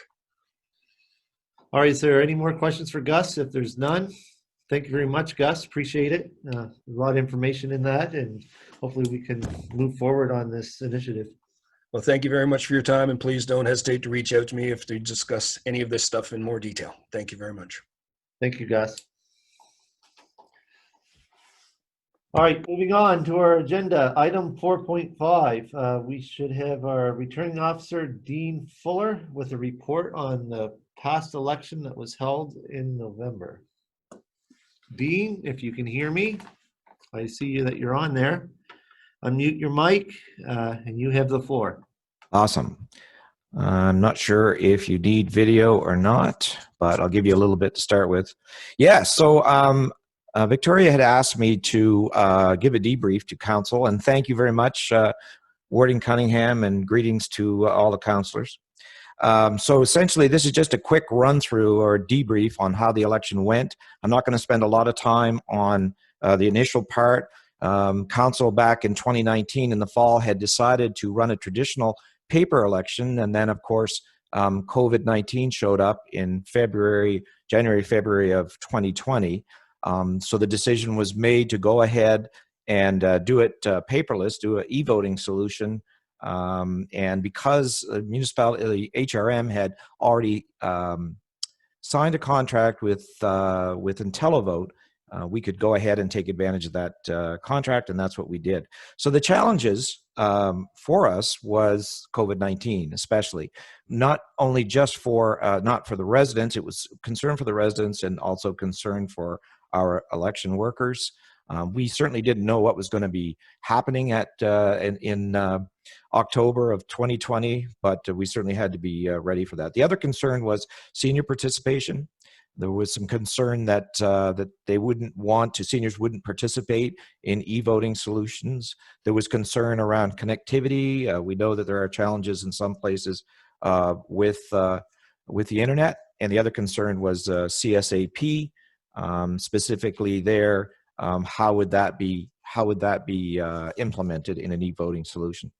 So I think from my perspective as a returning officer, one of the biggest successes was the planning that went into it. And I really appreciate all the work that Modi staff did in the planning committee. So we struck a committee, and we worked in different areas. And the first big piece was communications. We felt that if this election was going to be successful, and using a new e-voting method and using the telephone, that comms was going to be a big piece. The other piece was the alternative voting kiosks. It was thought, and from information we'd received from other municipalities and from IntelliVote, was that providing electronic kiosks using some form of tablet or a laptop was very helpful. So we'll talk more about that as we go through it. The help desk, we set up a help desk. That was a big part of it as well at the municipal office, and we staffed that. And we began to realize that we also need to really focus on the telephone solution, not just the e-voting solution. So next slide, please. We go on into the results.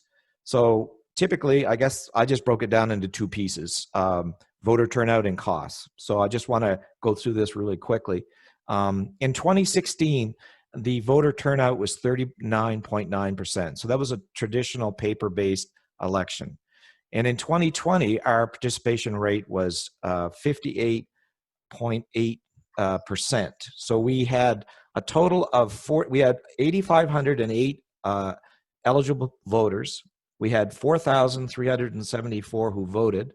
And out of that, 80% voted by internet and roughly 20% by telephone. So that's an increase again of 58.8, or excuse me, the total was 58.8% and the increase was 47.8.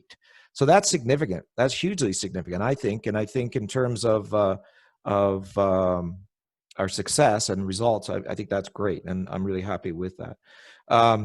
The percentage that you see, 58.8, doesn't include District 1, which was won by acclamation, or was a claim, excuse me.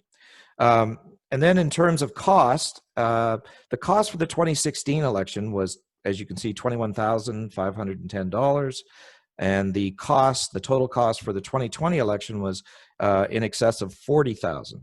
Now, I've got a figure there, $25,027 in comparison. The difference being that in 2016, there was no voter letter that was sent out. And the cost of that voter letter, it's reasonably significant.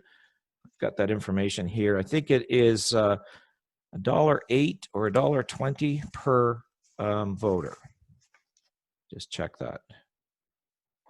It's $1.20. So in 2016, we didn't send out a voter letter, and I'm not going to comment on what impact that had on the 2016 election, but I think by sending out a letter, that did increase our results. And it was required that we send out the letter because that had all the information on how to vote.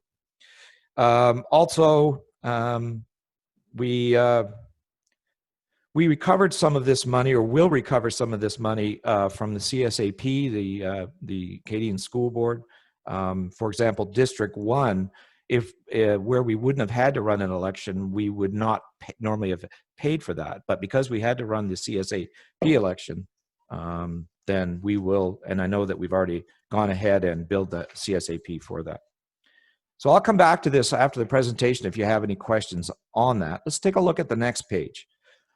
So I put this here because if I get bogged down in details as we move forward, I really wanted to make sure that you have seen this, or I'm not sure if you have yet. But I know when I was speaking with Victoria, when I briefed the committee, this is worth a lot of money. From my experience working in government, certainly trying to gather data, this can be very expensive to get. So here's your demographics. You can see that people 18 to 19, 57% of those folks voted. One would assume that that was because they, it was new. It was the first opportunity to vote in a municipal election. Then as you move forward through the 20s, 30s, 40s, and 50s and 60s, you can see that it, 29, 38, 47, 55, and 63%. It's interesting how that relates to their ages. But only 29% of your 20-year-olds participated in this election. Now, the question that I would ask, and I'm not an expert in this, but does that have, just because of voting that that only 30% or 29% would participate, or is that their sense of participation in municipal government and municipal affairs, the things that happen in their community? So it's great that you have this data, because in the next election, you can better target the people that you feel is a richer sort of area to get more votes, get more people to vote from.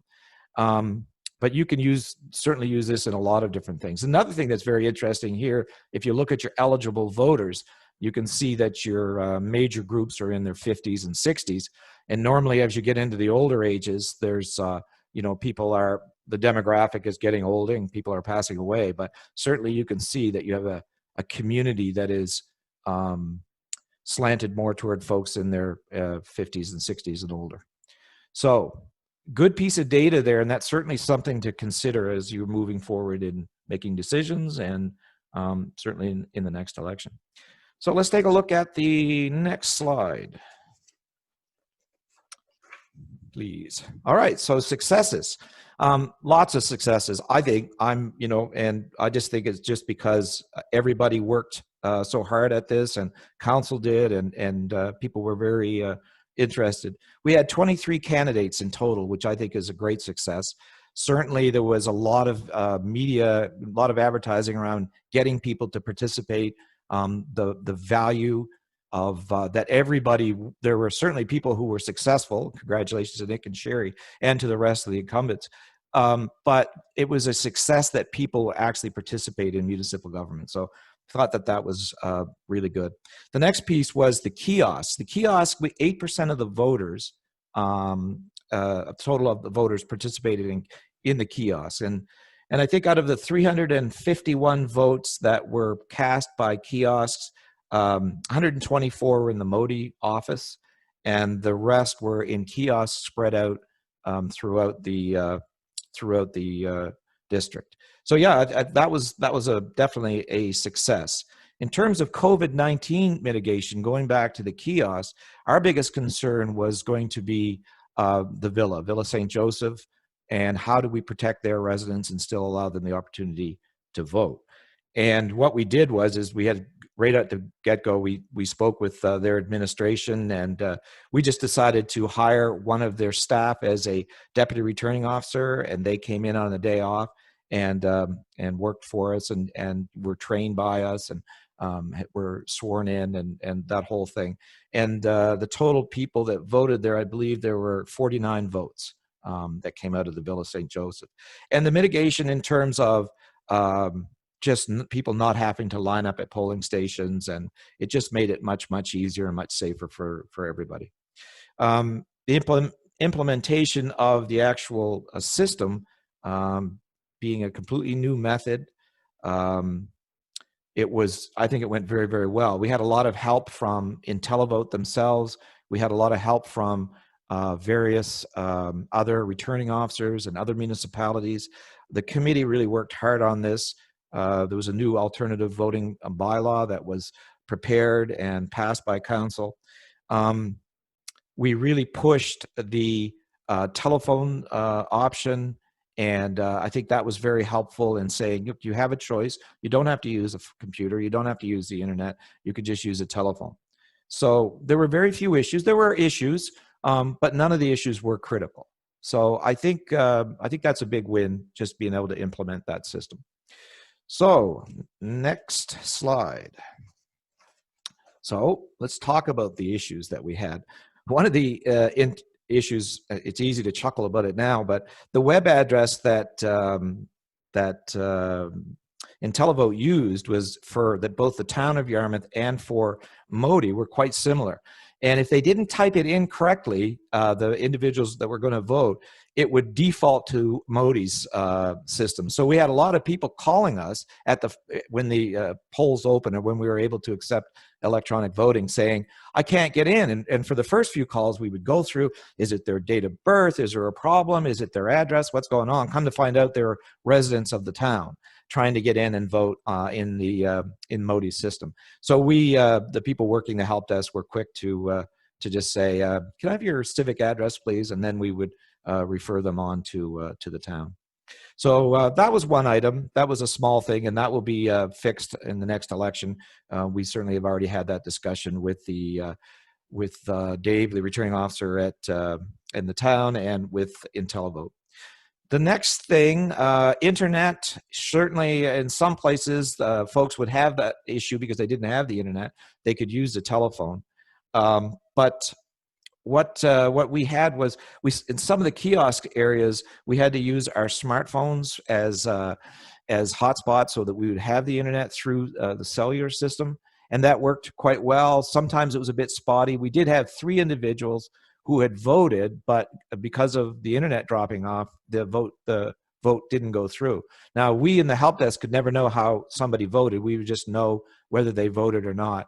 And once we found out one person that happened, we went back, staff did, and checked every person that voted in that, because we kept track of that, and to make sure that their vote went through. We found 3 that didn't, and we contacted those individuals, and they re-voted, and so that they did get their chance to vote. Mailing addresses was a big concern for a lot of folks. Canada Post had changed their system from old civic addresses and new postal codes to some of the group mailboxes, and a couple of years ago. And so there was a lot of the addresses that were not correct. And it's up to the individual whether they want to put their name and address on the voter list. It can be done through Elections Canada when you file your tax return. It can be done through the province, and it can be done through the municipality when we're running an election. And it's up to the elector to keep their address current. So we don't, when an address is updated in the municipal systems, that doesn't update it in the elector list, and that's the way it's supposed to be. So this time there was a fair bit of work getting the addresses corrected, but we did that. We spent a fair bit of time at that. CSAP, this was the first time that we ran a CSAP only election, and obviously it was the first time electronically because of the new system. I believe the last time in 2016 it was the traditional school boards, and if there was a CSAP, I believe it was by acclamation, the positions were acclaimed. So there was a lot of questions about eligibility for CSAP, and the staff had to look at that and be able to explain that to people both at kiosks and on the telephone. There was a lot of telephone calls about CSAP eligibility. The real estate of the elector letter over half of it was CSAP related. So there was a lot of information there, but for some folks, it was a little bit confusing as to their eligibility. And that's not something that we can really deal with other than to go back to CSAP and ask them to be clearer. Now, I should say that as we talk about these issues and some of the things that we're looking at in the future, we did a full debrief with the province after the election, and we expressed all these concerns. This is all the returning officers from across the province. And the issues were common amongst all of us. There wasn't a huge number, but this was one of them. And another one, I did not put it, my apologies, on that list, but I did recall, was the telephone voice was not very clear. It was a machine voice, computer-driven voice, and everybody was not particularly pleased with that. And IntelliVote knows that we would much prefer a human voice in the future. So let's look at this last page, I believe it is. Yes, it is, in future. These are just some of the ideas that we proposed to the province, that we talked about within our committee. We felt that while we had extra staff that came in and helped during the election, staff that were on salary and staff that weren't retired, we thought that a dedicated helpline operator would be a good idea for consistency and for just the person just to work on that. I spent a lot of my time doing that, and I probably should have been more doing other things that would be more appropriate for the returning officer. When we spoke with the province about changing the elector list, the Municipal Elections Act, it was written obviously for paper elections, and a lot of these issues coming down through this list are related to the act itself. The act was changed to allow a provision to use alternative voting methods, but the actual act itself doesn't speak to those at all. So as we change the elector list, if you can do it electronically, it's a lot different than doing it by paper, by mail, or in person. So there needs to be changes in terms of the clarity and the directions and how we manage that. That would just be helpful. Social media, there needs to be clarity in there around both advertising for candidates and also for what we can do to use social media that would satisfy, and this aligns with digital advertising. The act just says newspaper. Well, we have a newspaper, but it's a digital version. Is that fine? Some of those type of issues that need to be clarified. And the last one was cost related to the CSAP elections. There's nothing in the act. There's no clarity around what costs we can recover and what we can't. We went through that in terms of recovery, and if you recall that figure of just over 40,000, if I recall, I think this just over $10,000 is being recovered from CSAP. Yeah, it's under 10,000. Anyway, that is a quick snapshot of the election. I think that the election went very well. I think that it was a healthy election. I think that it was a really, really good turnout. And I was, as the returning officer, I had really good cooperation by the municipal staff and by council. So thank you for that. And if there's any questions. Dean, is it my understanding that you need to leave at 12:05, which is a minute from now, for an appointment? Yeah, I have an appointment, but I can stay for another 5 minutes. I'll just drive quickly, but not get caught. Deputy Warden Trevor Cunningham and Councillor Lauren Cushing. Yes, excellent presentation. Thanks, Dean. Very comprehensive. The one question I have, are you able to, either now or in the future, provide like a district by district data breakdown? Is that possible? Because I know before we had our districts, but what I'm talking about is some data broken down.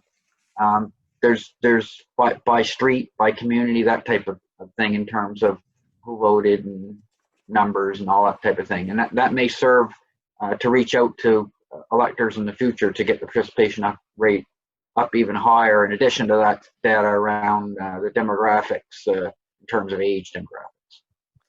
I don't have any data. I have data, in terms of the votes, but not by geographical positioning and that sort of thing.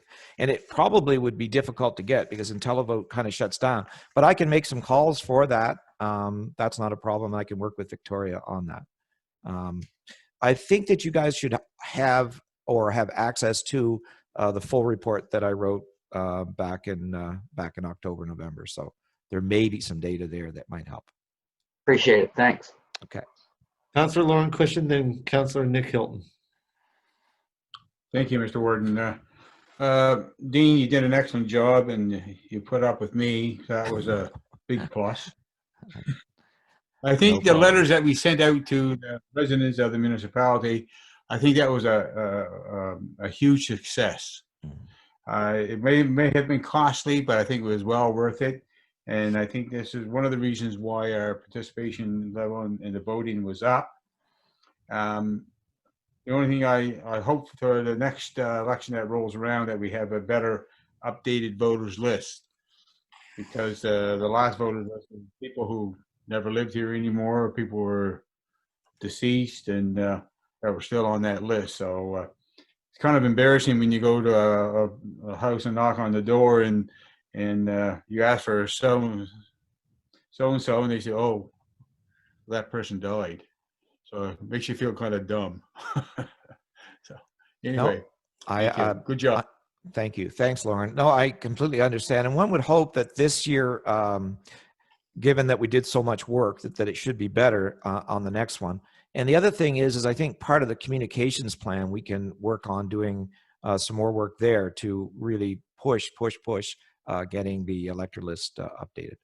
And like I said, that is something that the province and the federal government work on, and we work on it. But at the end of the day, the electors are responsible to, they don't have to be on that list if they don't want to be.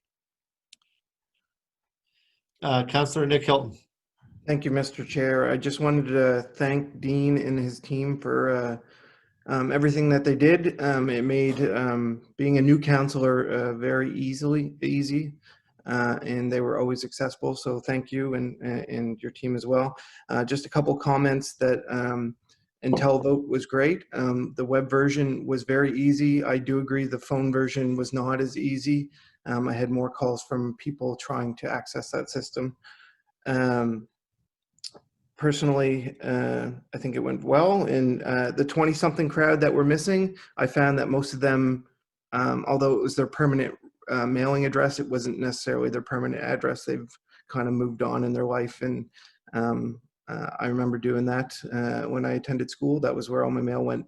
So with COVID, I found it was very difficult for them to stay informed or to visit home to even pick up their mail. And people weren't willing to open someone else's voter card. So I think you'll see that improve next time if COVID improves.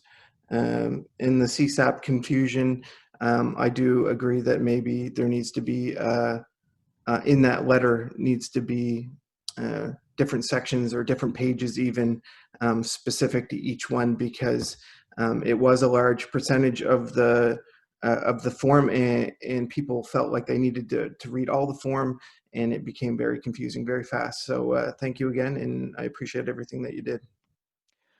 Thank you, Nick. I appreciate that. It's a really good point about the 20s, and I appreciate that. I made a note of that. That's another area we can target because that is a demographic that is very mobile. So it's a good point. All right, since I don't remember or recall anyone else putting up their hand, any questions from staff? If not, I guess, Dean, thank you very much. I still have paper on my mind, but there was no election out in District 1 where I was at, so appreciate it. Okay, thank you very much. See you all. Goodbye. All right, everyone. We've come up on 12:10 actually. I'd entertain a motion to take a break for 20 minutes and reconvene at 12:30. Moved by the Deputy Warden. Do I have a seconder? Seconded by Councillor Daniel Allen. All those in favor signify by saying aye. Aye. Contrary minded? Motion carried unanimously. Thank you, everyone. We'll see you here back at 12:30 sharp. All right, welcome, everyone. I'd like to call this meeting back to order. We'll move on to item number 6, item 6.1, for information, letter from Bill Cox. You all have that in your package. That's for information. Deputy Warden Trevor Cunningham. Yes, I asked that this letter be put on the agenda, and like to first start out by saying I'm fully supportive, and we get to debate all these issues, but fully supportive of reopening the facility, the former Y facility, getting the pool running and that type of thing, to transition to a enhanced Mariner Center facility with a pool, etc. So that's sort of my opening comment. But through you, Mr. Chair, to our CAO, I think we need to respond to this letter, and perhaps Victoria's read the letter and certainly has some ideas about how to clarify some issues that have been identified in the letter for the writer and for the community, larger community. Thanks. Are you going to be making that a motion, Deputy Warden? I didn't make any motion. I just simply asked through you to Victoria to comment on the letter in a proposed way of moving forward, and then I would expect that we'd make a motion after that. Madam CAO? Mr. Chair, so through you to Council and Deputy Warden Cunningham, I think what the writer, Mr. Cox, is essentially trying to do is to not just understand maybe perhaps where individual and councils as a whole sit on this, but people are trying to understand the process.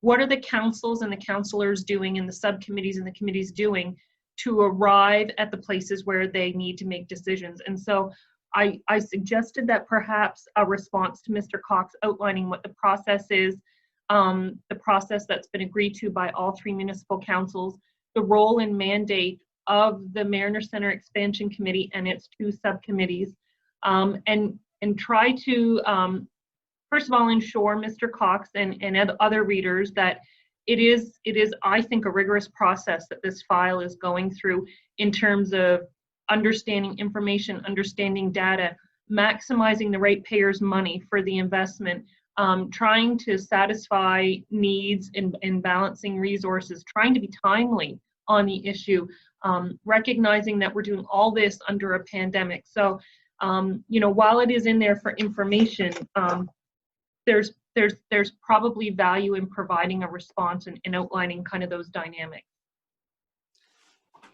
Councillor Sherry Hurlbert and Deputy Warden Trevor Cunningham. Thank you, Mr. Chair. I just want to also acknowledge that we did receive 3 other emails, and whether they are official correspondence or not, I think we need to recognize that we did receive some correspondence from residents early in December on this same topic. And I think it is important to recognize, or like our Madam CAO has mentioned, an education piece to our residents and the broader community on what the process is and how we are going about that, so they don't think that we're not doing anything. We are, working toward a solution, and like you said, under, in a pandemic circumstance. But I think it is important that our residents do know what the process is and how that's unfolding, and maybe some timelines attached to that. Thanks. Deputy Warden. Right, and Mr. Cox's letter is very, very well worded, and they're excellent community participants, and I always find what they've got to say very, very helpful. So, having said that, I'll move that we write a letter of response to Mr. Cox's letter, essentially outlining the process that we've engaged in to try to achieve those outcomes of starting the pool back up, and at the same time getting an enhanced facility at the Mariner Center built in a timely manner. Having said that, I also agree with, as an aside, I also agree with Sherry's comments, and that could probably be facilitated by going out through social media, and also posting our processes and so forth, both on our website and through social media, and I'm sure staff will undertake that to clarify our position. So I'll make that a motion. Thank you. A motion on the floor. Do I have a seconder? Seconded by Councillor Sherry Hurlbert. Any discussion on that motion? Councillor Daniel Allen and Councillor Nick Hilton. Nick actually has, I'll go anyway, it's not a big deal. Yes, I agree with the premise. I just believe that we need to get this out to the public in general, not just back to Mr. Cox. I don't think it has to be directed directly at him. I would like to see something put out to the public. And we're still going through the process. I don't believe anybody has decided that that pool is getting reopened 100% yet, although it seems like it's looking more and more that way. It hasn't actually come through any of the committees, the bridge committees. It hasn't, so, but my concern is that the public in general needs to know what our process is. They need to know what's going on. I'm like Sherry, we've had 4 or 5 letters, and it's not just Mr. Cox. There are other people asking, and I think it's something that definitely should be put out there as to what our process is, what we're working towards, and how we're going to get there. It's difficult. It's tough. People want to see this going, and I get just as many people commenting on wanting to have the new place up and running, and unfortunately, we have no timelines for anything. But people don't understand what's going on behind the scenes, and we need to enlighten them. We need to let people know that we are working. We're not just sitting back, waiting for this to come to us. We are trying to move ahead, trying to find a way to bridge the gap when we find out what the gap is. And that we want to do what's best for the public. And we have to look at it in all ways too. We can't just look at it as, I've had arguments with family over this, about the pool. I shouldn't say arguments, but discussions. And, that everybody's looking at it differently. We just need to find the proper way to communicate our what the process is and make sure people understand that there is a process and we are trying to follow it. Councillor Nick Hilton, then Councillor Patty Durkee. Thank you, Mr. Chair. So when do we decide if we are, I have a 2-part question. When do we decide if we're in supporting of the bridge? When do we get the information from that report by the town engineer? I guess that's I'll actually answer that question since I'm the chair of the Mariner Center Expansion Committee. That information is supposed to come through the bridge committee. We've all heard that the town has started or done a follow-up engineering study of that building. And as everyone knows, and as I've stated before in one of our presentations, that I'm a guy of process. As for our Mariner expansion agreement that we have with the other municipal councils, all information in any regards has to come through that committee, and I'm following that to a T. That's where the information will get vetted. As we all know, councils have committees, and councils defer the main work to be done in the committees. As you can also know, that we have a new business item 7.3, Mariner Center Expansion Committee structure. That structure will be changing, provided council wishes to move forward. What we're basically looking for is an addition of 1 additional member, and the CAO will speak to that at that time. I hope that answers your question, Councillor Hilton. Yes, that was great. And just one other point, I talked to Mr. Cox, and I also was going to inform him that there is an open community member seat on the Mariner Center Expansion Board, and that he could apply for that. I can't remember exactly what Victoria or our Madam CAO told us how to do that, but if she would want to maybe inform the public of how they could also be involved, that would be great. Mr. Chairman, it's my understanding that filling one of Modi's 2 citizen rep seats on that board is likely to involve a parallel process. So number 1, the intermunicipal agreement that creates the Mariner Center Management Authority which that agreement is between the District of Yarmouth, the District of Argyll, and the Town of Yarmouth. Sets out a process for the Human Resource and Nominating Committee. So the board itself can have a subcommittee that will seek candidates for that position representing the District of Yarmouth and can recommend that name to this council. The District of Yarmouth also has its own policy on filling citizen rep seats. And so we have a process where we can also advertise, and then the 2 batches of names can come forward to council, and council at the end of the day has the final decision on who will fill that vacancy. I did want to clarify that's for the Mariner Center expansion and not the Bridge Committee, which is what Daniel's probably going to say. Oh, no, Right. that's not, no, there's no citizen rep seats on the expansion committee. The vacancy is on the Mariner Center Management Board. Okay. There are no citizen reps on the management committee, the expansion committee at all. Okay. Thank you. Councillor Patty Durkee. Thank you, Mr. Chair. In terms of opening the Y building, I do support.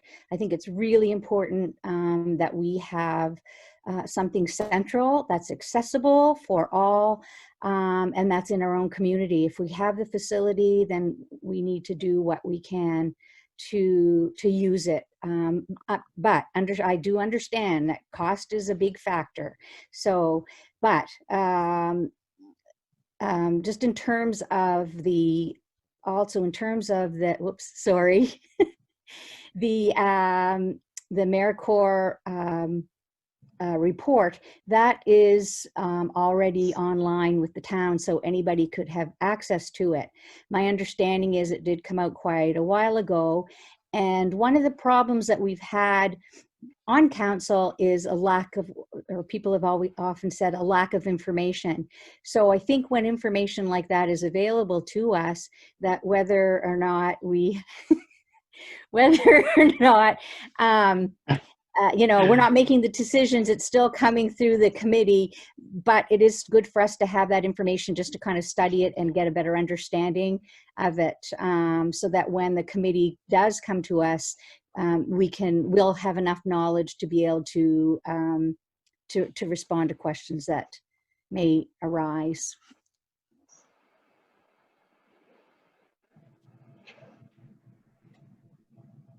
Anybody else?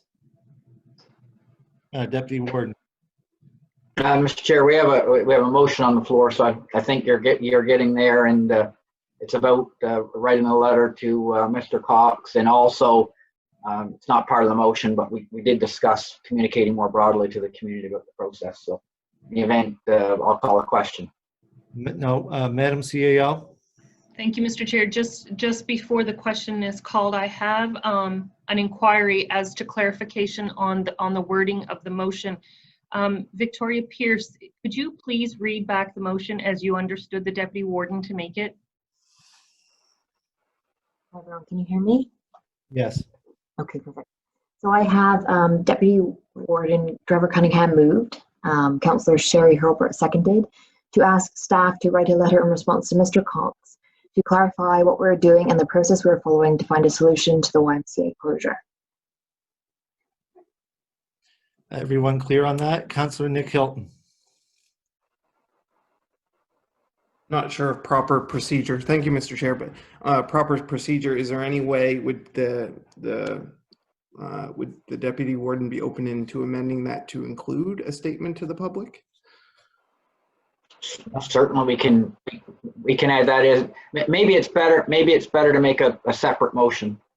Why don't we just make a separate motion and pass this one and then make a separate motion? Madam CAO. Mr. Chairman, it's my opinion that what the municipal clerk read back does not reflect what the Deputy Warden said. It was my understanding that I was to respond to Mr. Cox and outline the process that the 3 municipal councils have agreed to, and what the mandate of the expansion committee and its subcommittees are. Correct. That was my understanding of the motion as well. So Victoria, have you got that so that we can make sure the minutes are accurate? Yep, I believe so. Thank you. Thank you, Mr. Chair, and thank you, mover and seconder. All right, we are still in discussion. Before the question is called on that, I'd like to respond to Councillor Patty Durkee in regards to the information that's been put out by the town of Yarmouth. We all must remember that, number one, the town of Yarmouth owns the old YMCA building. Number two, we all already agreed to follow the process to work through the work is basically to be done in the committees and then comes up through. At this time, we do not know through the expansion committee what type of bridge there will be. This has been thrown out. The town does own the building and they're certainly entitled to their own reports and stuff, but until such time that we get information that comes up through the committee, I didn't think it was prudent to send that information out, but you are correct. It is on the town's website. And I'll leave it at that. Is there any more discussion on the motion? Does anyone need the motion repeated to know what you're voting on? Hearing none, I'd entertain a question on the motion. Question. Question being called on the motion. All those in favor signify by saying aye. Aye. Aye. Contrary minded? Motion carries unanimously. Thank you, council.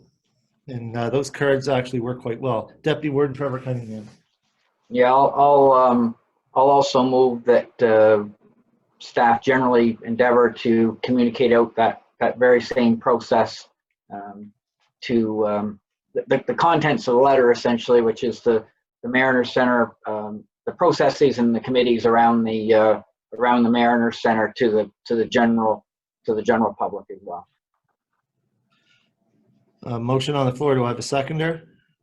I see Councilor Nick Helton. Are you seconding that? Is there any discussion on that motion? Councilor Daniel Allen. In regards to putting out that type of information, do we have to go through, are we allowed to do that with our memorandum, or do we have to go through the expansion committee just to make sure it's okay with them that we put that process out to the public? So if I can, Mr. Chair, respond to that. Yes. So that's a great question. So we have the fundamental principles that we agreed on, and because we know that the community is so passionate about this project and we want to be sure that the information that's out there is not just accurate and timely, but that all of the partners around the table are on the same page with respect to what we're sharing. One of the pillars that we have agreed to is that communication would be through media. It says media will be informed through press releases and other forms of communication. And then it goes on further to say that individual councillors with issues shall raise them through their committee reps so that they can be effectively understood and resolved. So I'm not sure. I'm gonna run it by Jeff and Alain, and maybe I'll run our draft language, and maybe all three councils will say, yeah, hey, look, we can do this electronically through our administrations and get some messaging out there. But I will just double check, because I wouldn't want to go off book. We've all agreed to this. So I guess that's what I was getting at. I agree with Trevor that we should be putting it out there.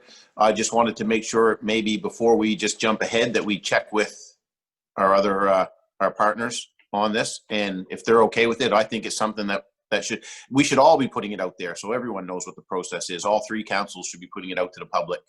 We're all involved in this. I think it's a great idea to let all the public know exactly how this process is working, not just our residents, but residents of Argyle and the town as well. And I didn't want to step on anybody's toes. So I agree with Trevor's motion. I just would like to make sure we go through the right channels so we don't put something out there that one of the other two councils is not 100% agreeable with. Deputy Warden Trevor Cunningham.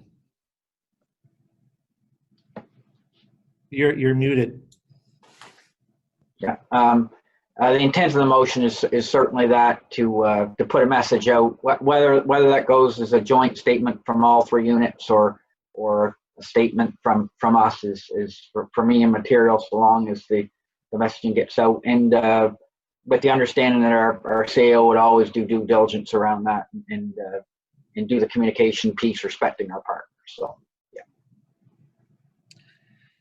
Any more discussion on the motion on the floor? Question. Question being called on that motion. All those in favor signify by saying aye. Aye. Contrary minded? Motion carried unanimously. Thank you, Council. Item 6.2, there's no items for action. Item 7.1 under old business, Pictou County letter to Stephen McNeil. Who has that? Madam CAO. Thank you, Mr. Chair. So this is coming forward from a previous meeting. We had been waiting, when we originally received this correspondence, we had been waiting on information around two pieces: what our allotment on Safe Restart funding would be, and number two, what the accountability framework was going to be around that. So there is a presentation on the accountability framework coming up next week, I think it is, if I'm not mistaken. What the Pictou County is asking for is for municipalities to rally around them and lobby the government for additional money for losses experienced at recreation facilities owned by municipalities due to COVID. So I have reached out to the Chief Executive Officer at the Mariners Center to ask for a forecast on what he thinks the deficit at the Mariners Center will be incrementally related to COVID. So we budget a deficit there every year.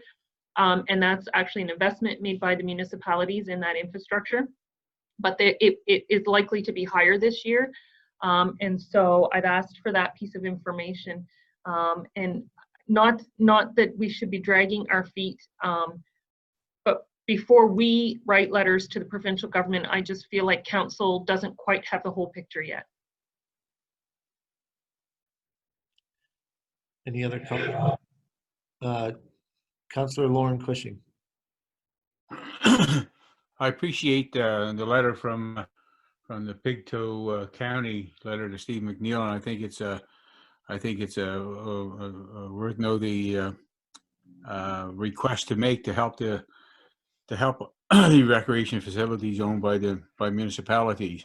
However, there's one thing that I think the province is missing is, and I don't know how to go about doing it, is what about all the volunteer groups that are out there with, I'll use my example, our community hall in Pembroke. I mean, we've had no income coming in since this all started. You got Ohio, you got Brooklyn, you got Greenville, you've got just those ones I'm quickly referring to right off the top of my head, that they still have expenses to go, but there's no way to generate any income, or very limited income. Is there anything in the place that you know of, Madam CAO, that can be addressed to these volunteer groups? I wasn't prepared for that question because it doesn't actually relate to the correspondence. So I can't answer that question right now, but our partners at Municipal Affairs are curating all of the resources that are available to help Canadians and Nova Scotians weather the storm of COVID. So I can absolutely look into that and see if I can make that inventory of resources available to council. Sorry about bringing that up, but it just popped in my head about that, so I apologize for that. Councillor Nick Hilton. Just follow up to Lawrence. He said recreation facilities owned by the municipality. Is it for recreation facilities not owned by the municipality? Can outsiders apply as well, or is this specific to us? That's probably to the CAO. So the correspondence from Pictou County is specifically about a movement in Nova Scotia for municipalities who own recreation facilities to petition for additional funding to help offset our deficits related to COVID. Does that answer your question, Councillor Hilton? It's good, thank you. Councillor Patty Durkee. What I'm concerned about is that the CAOs were asked by NSFM to send in reports on how the COVID would be affecting municipalities. And so did that not include our recreational facilities?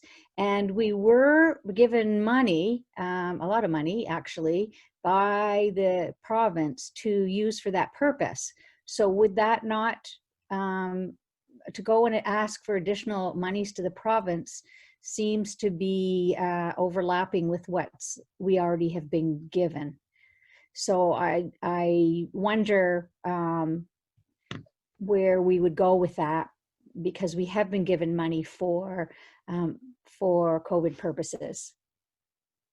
Go ahead, Madam CAO. So that's exactly where I was headed, Councillor Durkee. I was just looking for my spreadsheet. So when I sent my forecast to the province on what Modi thought it would experience in terms of reduced revenues or increased expenses as a result of COVID, I had a calculation in there for our share of additional support to the Mariners Centre because of COVID. And that's why I asked Mr. Hadib for his forecast on the deficit, because if the forecast is looking to be larger than what I had included in the numbers I sent to the province, then I would want to bring that forward to council and see if you would like to petition to cover the gap. But as you stated, you don't have all the information yet. I don't know. Mr. Hadib was just getting his feet under him, late in the fall and into Christmas. So he's actively digging into the financials now and doing analysis. So he is working on that, and I know I'll have that shortly. All right, so what I'm hearing here is maybe we should defer this item 7.1, this letter to the Premier, to the next February Committee of the Whole meeting, because obviously the CAO doesn't have any information to find out if we're or if the deficit is larger than forecast, or council may wish to do whatever they wish. What's the wishes of council? Deputy Warden. Mr. Chairman, I'm going to suggest we put this on the agenda again. Is not on a particular date, but when the CAO gets an update, she could bring this, have this put back on the agenda to discuss whichever council meeting it is, because probably the sooner the better. I mean, they're probably waiting for a reply. So when we get the financials, and if there is a gap there between what we had initially estimated to be shortfalls and what actually will be the shortfall, we can make a decision at that time. So that'd be my suggestion to you through the CAO. Is the rest of council agreeable to that, or would they wish to move in another direction? I see 1, 2, 3. I guess it's unanimous that we do that. So Madam CAO, you can take that as direction. Item 7.2, decorations for the holiday season. This is also under old business, and Councillor Patty Durkee, I believe you asked to have this placed here. So Councillor Patty Durkee, you have the floor. I did. Thank you very much. So we know that the Christmas holidays have passed, and we had a discussion about looking into beautification for some of our communities, which involved, which I suggested should not just be holiday season. I know quite a while ago we had established a sign committee, which kind of seemed to go by the wayside. So what I would like to do is have a discussion about what ways that we can use to beautify some of our communities. I think some people were in agreement, maybe it involved flags on poles or flowers on posts, etc. And we've never done that, or we've never set aside any money for facades or communities. And I'm sure communities in bloom would love it if we took on something like this to improve some of our villages or areas in the summer. So that's why it's on this committee of the whole meeting to toss that out there to see what direction, whether it be to direct staff into looking at, specific areas, or maybe we could pilot a project in one of our areas to see how well it goes. I do know that there is grants available through the province for this purpose, and so maybe one of the things would be to look into applying for the grants and going from there. I certainly know that there would be a group of people in Port Maitland that would be willing to even sit on a committee to look at what we could do, whether it be Pickney's Point or Carlton or wherever.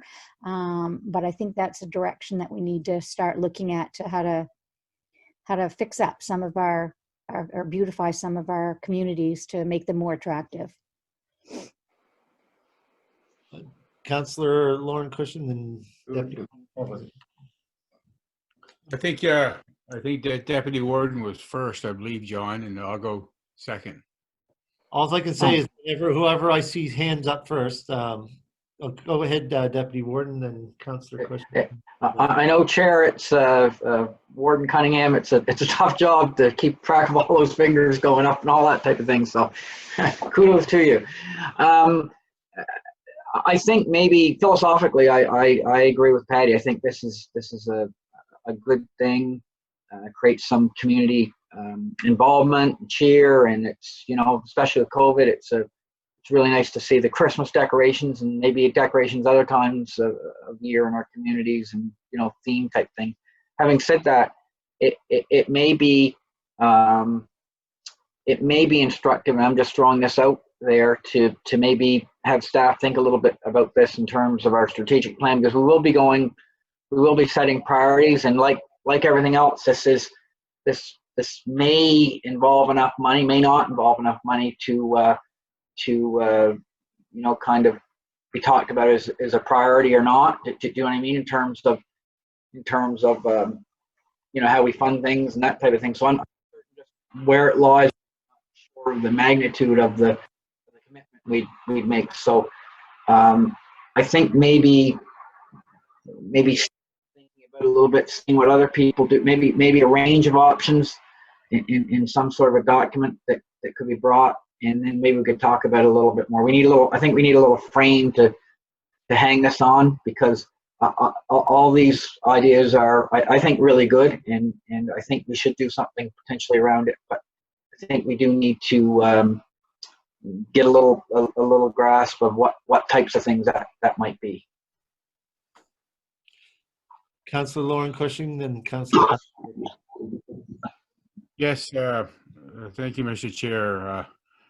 Councillor Durkee, I think we discussed this before at another meeting, and I thought you and I were going to be thought about starting up a committee on this or something, if I'm right or wrong, but it is a good idea. I know there's certain locations that we could probably focus on for this year or for the upcoming year, if we get some money from the province, and if we get some type of a small budget. But there's other things we gotta look at. In number one is, of course, the cost, and you got to remember, anything that you do is going to have to be maintained.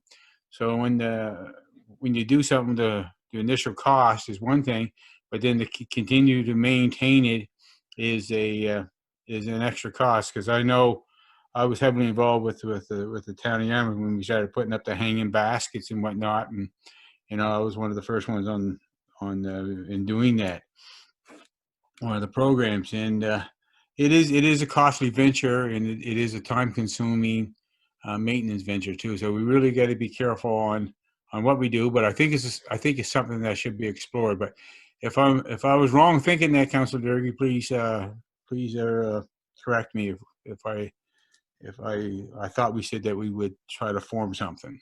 Thank you. Councillor Patty Durkee, you happen to be next in the queue. Yes, Councillor Patty Durkee, you happen to be next in the queue. I think you're right, Lauren.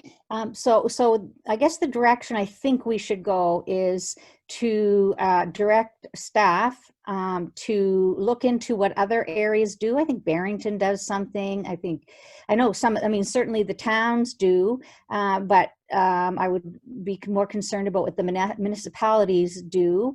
So maybe it's the municipality of Barrington. So I guess there are two components. One would be to do some research to find out what other areas do that we possibly could do. And then two would be to look into the grants that are available. And then and see what can be done. So we could maybe, it's just a small project that maybe somebody would be willing to take on. And again, so for example, I'm just using us, Port Maitland, as an example. It could be done anywhere. We can decide as a council where, but you know, if we were to say, okay, for the summer, could we put up some baskets on some of the poles, or flags on some of the poles? We could instruct staff to look into the costs. And again, a great contact would be Communities in Bloom, because I bet you they'd be willing to support that, because I know they do a lot of work in maintaining the gardens in the town.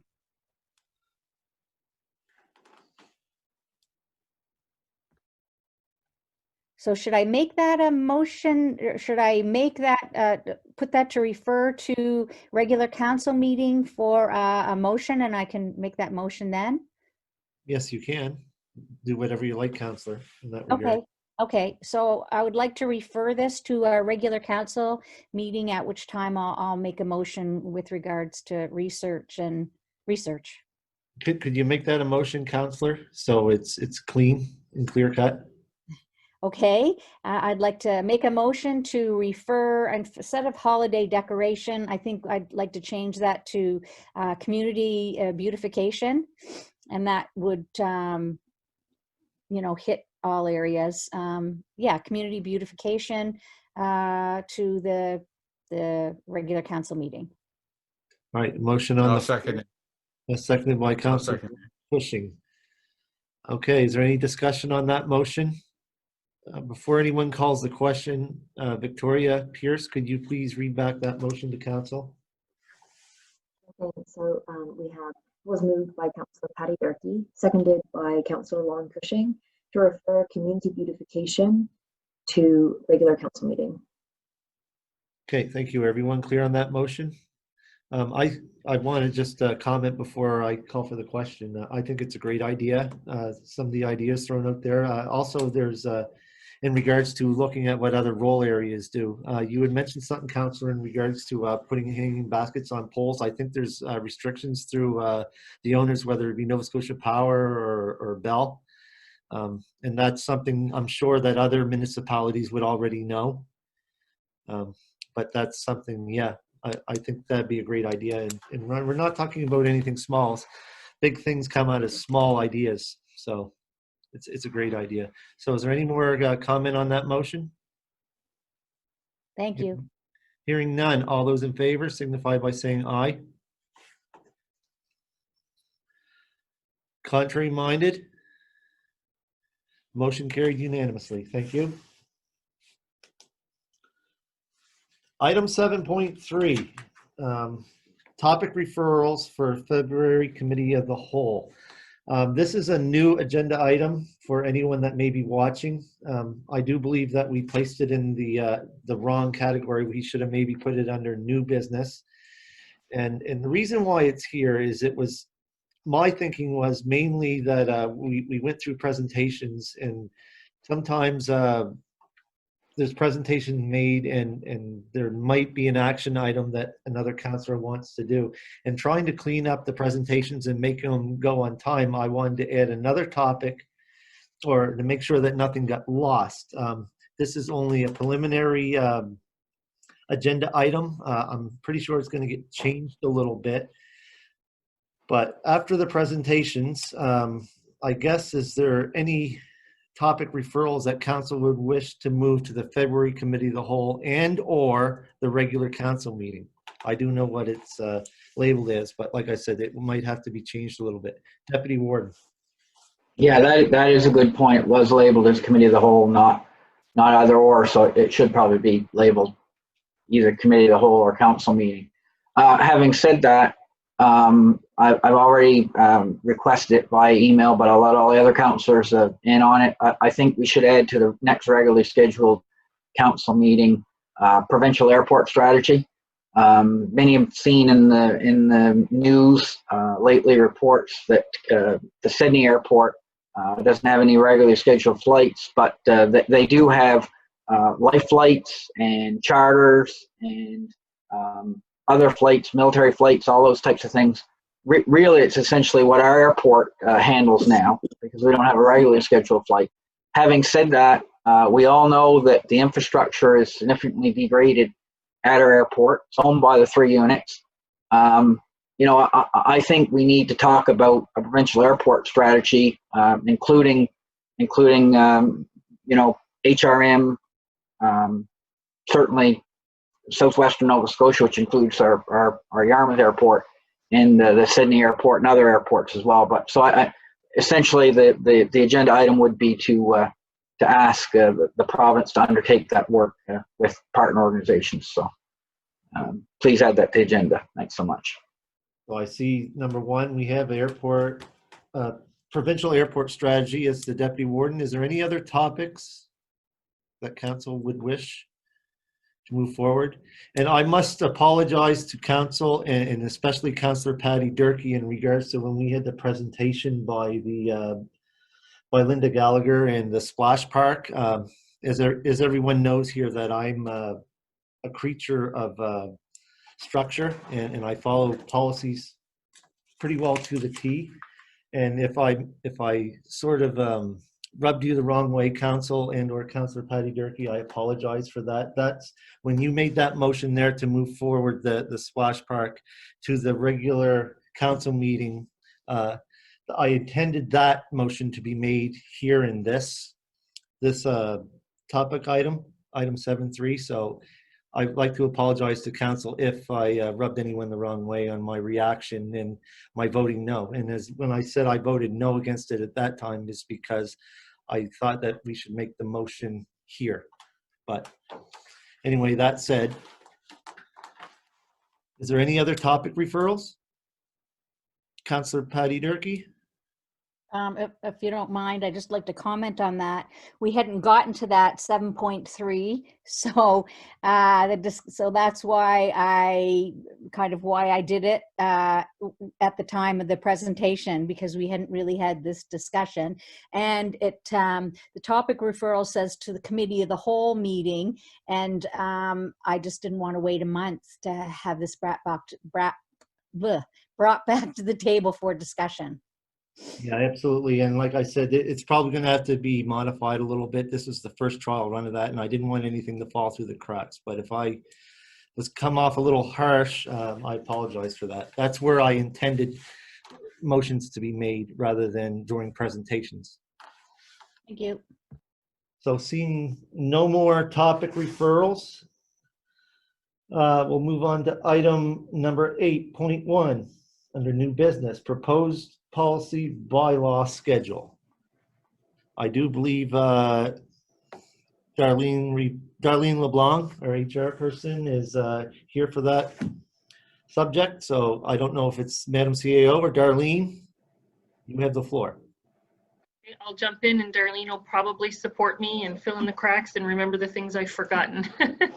So what we've typically been doing with council is receiving instructions from council around the policy and legislative items that you would like to consider developing either policies or bylaws around. And so Darlene and myself and the rest of the team, we worked with the previous council and moved through quite a body of work. And so what we've done since the election in October is refresh what we think is the inventory of topics that we've been given to add to the list. And what is proposed before you today is what we think we heard you say in terms of what your priority ranking is. So if you remember, what we've tried to do in order to manage work plans and staff capacity is to understand from council which of the pieces are the highest priority so that we know where to be directing our time and attention and resources. So maybe I'll just go through the document that was attached with everybody. The bylaw list looks short, but it's actually a great deal of work. So number one is regional emergency management. So we are working that through the executive committee at REMO right now, getting ready to arrive at a document that the executive committee is ready to recommend back out to the 3 councils. So that will come back out to this group, I'm hoping in the next 30 days or so. We need our bylaw updated because we have changed our governance structure for emergency management. So the emergency management bylaw we have on the books right now reflects our arrangement that was just between us and the town of Yarmouth. And as you know, we have a county level regional approach to emergency management and planning now. So we have that listed as number 1 because we actually are in violation of the Municipal Government Act and the Emergency Management Act of Nova Scotia because our bylaw doesn't reflect the way we're doing it. So legislative compliance is always makes something a high priority. Also, number 2 is the review of the municipal planning strategy and the land use bylaw. And I do have that down as number 2. And again, the main reason is legislative. Under the Municipal Government Act, we're required to review it at least every 10 years, and we are knocking on that. And so, as you know, through the Planning Advisory Committee, we're I think well on our way to going to market to seek out consultants for that. That is a big body of work, and it will come and go from your agenda at the council table and committee of the whole table probably over the next 18 to 20, 24 months in order to get it all done. So then after that, the Director of Public Works has brought to my attention that there are pieces around the way we calculate sewer charges inside our sewer bylaw that no longer reflect the way people are living in our community and the way built infrastructure is being used. So we do need to bring that forward and take a look at that and make some recommendations to council in terms of how we calculate charges related to sewer.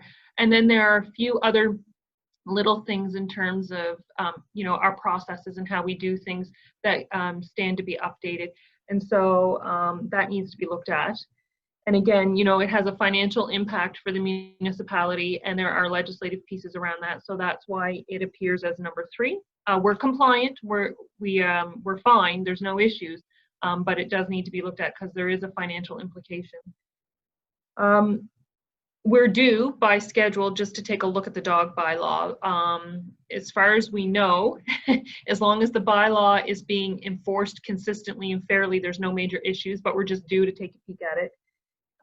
Streets and sidewalks bylaw, I think again, we're living differently than we did when that was written, and some of our residents are using those assets a little bit differently, so we need to take a peek at that. And then transient vendor bylaw, just due for a review on that. So, Mr. Chairman, through you to the Committee of the Whole, I'm open to questions, comments, instructions, so forth. On bylaws only, and then we'll talk about policies maybe. Anybody? No, Madam CAO, I guess you pretty well have the direction. I do question item number 2, the land use bylaw and MPS. That would be dependent on council's direction and future decisions, correct? I don't know what you mean. Like legislatively, we have to do the review. It has to be done. We're getting ready to issue an RFP. Yeah, it will be. Right, it is legislatively. Council has not set to set forward our path and our priorities and stuff. So would that affect the municipal planning strategy and land use bylaw? Oh, I see what you're saying. Absolutely. So the process of that bylaw review and the accompanying land use, the municipal planning strategy and the accompanying land use bylaw, that whole process will be tied very closely to council's strategic direction. There's community engagement pieces. There will be a connection between those documents and your overarching strategy. Yeah, it's a process for sure. Yeah, and I'm not trying to talk in riddles, but we also know that we just had election, and one of the issues that were brought up was slash consolidation slash amalgamation. And that's the reason I was talking a little bit in riddles. But that would also affect where the MPSLUB would be on that thing, because if council does decide, or councils or whatever works out, that could move that whole thing around. Mhm. Only one more thing, Mr. Chairman, through you to council, that I would add is that there's going to be an element of parallel work happening, you know, so it's not to say that we can't work on items 3 through 6 until items 1 and 2 are done. It's just so that council understands when necessary where we'll be prioritizing our time and energy. So if Committee of the Whole is agreeable to what's been presented, Mr. Chairman, I would request a recommendation from Committee of the Whole to council on that piece, just the bylaw section. Okay, I'd entertain a motion from any council member to move forward the bylaw recommendation from the CAO to the regular council meeting. Anyone willing to make that a motion? Moved by Councillor Patty Durkee and seconded by Deputy Warden. Any discussion on that motion?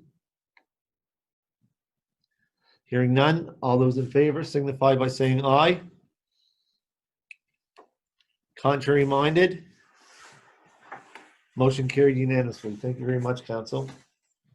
Okay, the second item in that document, policies, Madam CAO. Thank you, Mr. Chairman. So this isn't quite, this is more complex because there's more topics to discuss, and I'm not feeling quite as certain that what I presented to you is accurate. So I'll just go through the list again, and then we can have a conversation. So what I think I heard from council was, based on what we've experienced with COVID, we need a policy framework around video conferencing and council business. We need a policy framework around council communication. We need a policy framework around council social media. Legislatively, we are required to have a public participation program, and we haven't developed our policy for that, so we do need that. There was a question about funding for erecting signs that name communities, and it's my understanding that that program is no longer funded through the operating budget, but we have a policy on that. So we'll either need to repeal the policy or revisit the financial investment. Access to information policy, that is a piece that's coming forward from before, and we're still working on drafting that. Fees policy is always on your radar because certain fees must be approved by council. We have to refresh the policy when council decides to change fees, and so that stays on your agenda. We're never one and done on that. Recently, Councillor Durkee requested a certificate for a resident, and through our conversation in doing that, we noted that we actually don't have a policy framework around providing certificates, and it could be helpful to council to have that. So that's coming from there. And then we have some pieces down below, finance spending policy. When I brought that forward, in the Director of Finance and the Director of Corporate Services brought that forward under the previous council, we brought it forward in relation to changes to the Municipal Government Act that broadly grant spending powers to council. And I feel like the documents that were presented to council in draft form didn't quite hit the mark on what council was looking for. So we've brought that back, and we're going to sharpen our pencil and see if we can come back to council with something that is more in line with what that you're looking for. Festivals and events policy. The direction from council is that at some point when COVID will allow us we'll do some focus groups around what that policy looks like. And we have very interested people in that. And I think that's going to be helpful to that. Cape for Shoe brand licensing. We have made an application to trademark the Cape for Shoe logo. And so once that's approved, we'll just need a policy around how council will or will not grant permission to people to use the trademark. And then down below, commercial seasonal tourist business tax rate policy. There was really no direction to develop that. It was for discussion. Reduction of tax rates due to fire damage. There's a piece inside the administrative process in that policy that we need to sharpen up, so that'll come forward to council for approval. We just noticed a little hiccup in the way the policy reads when we brought the last one forward. Council procedural policy, we're always reviewing that. We take a peek at that regularly. Municipal elections campaign policy, that was recommended by the returning officer, and we would want to make sure that we do that well in advance of 2024. Purchase order policy, our internal financial controls actually don't require us to have that policy anymore, so that can be repealed. And then streets and sidewalks, we just need to clarify some conflicts with a bylaw that has the same name. There's been just a little bit of ambiguity for users, both corporate users, staff, as well as citizens, in understanding that. So it's a long list, and the priority ranking that I've suggested to council for conversation really is around, I guess, basically responding to the reality that we're living under and recognizing the tools that council needs, I think, most urgently. I stand to be corrected for sure, absolutely. But I would be interested to hear your feedback on at least the top 7 that we have ranked there. Councillor Sherry Hurlbert. Thank you, Mr. Chair. Thank you, Madam CAO and staff, for this extensive list. It's appreciated. I had emailed the warden and CAO probably about a month ago asking if we did have a communications policy and a social media policy, and I was told that they were working on it, so that's good. My thought would be that council communication and council social media policy are great topics, but I also think a broader MODI communication policy that could also include the social media policy or social media as part of that. So our communications and clerk, Vicky, had a great presentation earlier this morning, and I think that some of those things could maybe be included in a broader MODI communication policy. And then I don't know if it's one large policy with sub things in it for council and that cover council and social media, or if they're completely separate. But I do like those, you know, I do think that those should be a priority along with the video conferencing policy. Thanks. Any other more comments? Madam Nick, Councillor Nick Hilton, you have the floor. Just could you, Madam CAO, could you just explain number 7 a little bit more, and then I have a question about it. Sure. So we had an experience recently, and I think there was one early on when I joined the team where there was a request for certificates, and we didn't have a policy framework to help us understand when we do and don't do certificates. So for example, do we do certificates for 50th wedding anniversaries? Do we do certificates for people who are only turning 90 and older? What do we do certificates for and what don't we?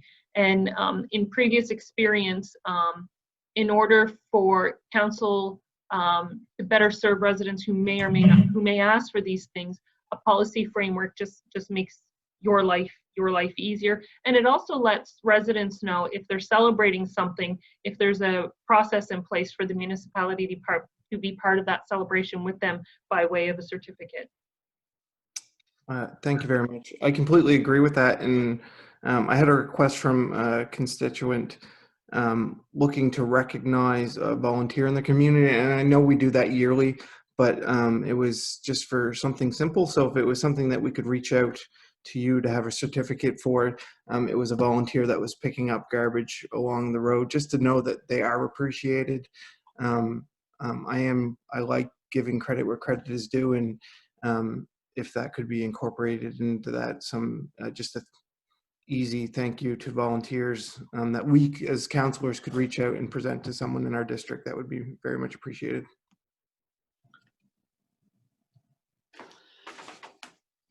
All right, Madam CAO, would you need a motion to forward this policy list to regular council for ratification, or? Yes, please, Mr. Chair. All right, if there's any more additions or deletions or a change in ranking, I guess now's the time you would discuss that. If not, entertain a motion to move this forward to regular council for approval. Councillor Nick Hilton, do you have a seconder? seconded by Counselor Daniel Allen. Okay, motion on the floor to move this policy ranking forward to regular council for ratification. Any discussion on that motion? Hearing none, all those in favor signify by saying aye. Contrary minded? Motion carried unanimously. Thank you, Council. Item 8.2, Manor Center Expansion Committee Structure. Madam CAO. Thank you, Mr. Chair. The CAOs have recently made a commitment to meet weekly on key regional files, of which this is one. And at one of our recent meetings, I shared with my counterparts the decision that this council took to make continuity an important part of the file. And so Councillor Daniel Allen was appointed to sit on the expansion committee after the election. And so like our council, our other two partner councils, there's a lot of interest in the work. And so it was suggested that perhaps we have an additional elected official on the expansion committee. So we would move from a two-person appointment, so the mayor or warden and one other, to a three-person appointment, which I'm confident in saying the expectation is that it would be the mayor or warden, the deputy mayor or warden, and one other. As an administrator, I like that. It puts 9 people around the table as opposed to 6, so you avoid tie voting as much as possible. I mean, it's hard to divide 9 and get an even number. And the other piece too is there will be times when that the Mariner Center Expansion Steering Committee will have business that they need to deal with, and we need quorums to do that. And it is easier to get a quorum when you have 9 individuals that can come to the table than 6. And so I support this. I think it's good for the file. I think it's good for the work. I'll certainly volunteer to be there. Councillor Lauren Cushing, you had your hand up, then Deputy Warden. Yes, I said I would volunteer to be on that board if it's okay. We got to approve the committee structure changes first. Deputy Warden. Yeah, am I to understand, we did make a motion to have Daniel placed on the committee, and I set off, but am I to understand that more often than not it should be the deputy warden, or no? That's what we're thinking. Yeah, that we would have the 2 heads of council and then one other. So I would be willing to certainly sit on the expansion board. Yeah. Madam CEO, did we not have to approve this through regular council first and then appoint, or? Yep. So the recommendation would, it can be 2 motions right here at a committee of the whole and then get ratified at council. But yep. So one, I guess it would be automatic if the terms of reference are amended to be the warden and deputy warden and one other, then it would automatically fall to Trevor to fill that 3rd spot, because you've already appointed Councillor Daniel Allen to it. Okay, I'm just making sure that we follow the process here. So what motion do you need to move this to council? To increase the Mariner Center Expansion Steering Committee to include the warden, deputy warden, and one other. But is that the motion you're going to need at council? Do you just need a motion? Do you just need a motion to move this to council so that we can ratify the new structure? So I will make it a motion that we move the restructuring of the expansion committee to regular council. Okay, a motion on the floor. Do I have a seconder? Seconded by Deputy Warden. Any discussion on that motion? Councillor, the first one I see is Councillor Sherry Hurlbert, then Councillor Patty Durkee. My question would be about timeliness of this, and I know regular council is meeting in 2 weeks. Is there, and I'm new, so is there a way that we can waive the 72 hours and have a regular council meeting after this to ratify that particular, or is that completely out of the question? I just think it's a time-sensitive issue that we need to move forward with sooner rather than later, and I don't know the process. Sorry. Yeah. Yep, absolutely. If council is agreeable, the warden can call the meeting immediately following committee of the whole. Council can move to waive the notice and you can deal with the business. Generally, when you do that, you are agreed in advance of what will be on the agenda. Okay, thank you. Councillor Patty Durkee. Sherry Deputy Warden. covered it. That's exactly what I wanted to do so that we can get this done and moving faster. So thanks, Sherry. Deputy Warden. Good idea. Let's add that to the agenda and do it that way. Good idea. Okay, that would happen after we adjourn the committee of the whole. There's still a few more items that we got to go through, including in camera. But there is a motion on the floor. Is there any more discussion on that motion? If not, I'd entertain a question on that motion. Question. Question being called. All those in favor signify by saying aye. Aye. Aye. Contrary minded? Motion carried unanimously. Thank you, Council. So if we're going to move forward with this, and I think it's Council's wishes and my prerogative to open up a regular council meeting, does Council wish to make a motion to name those members, or is it, or Council, Madam CAO? So, yeah, if you want to do that, Mr. Chairman, I recommend you recess committee of the whole. You can call council to order, or you can wait until after committee of the whole is all done and then convene a council meeting. But you can't run a council meeting inside of a committee of the whole. No, I know that. Okay. So what I would prefer to do is do it after we adjourn the committee of the whole meeting.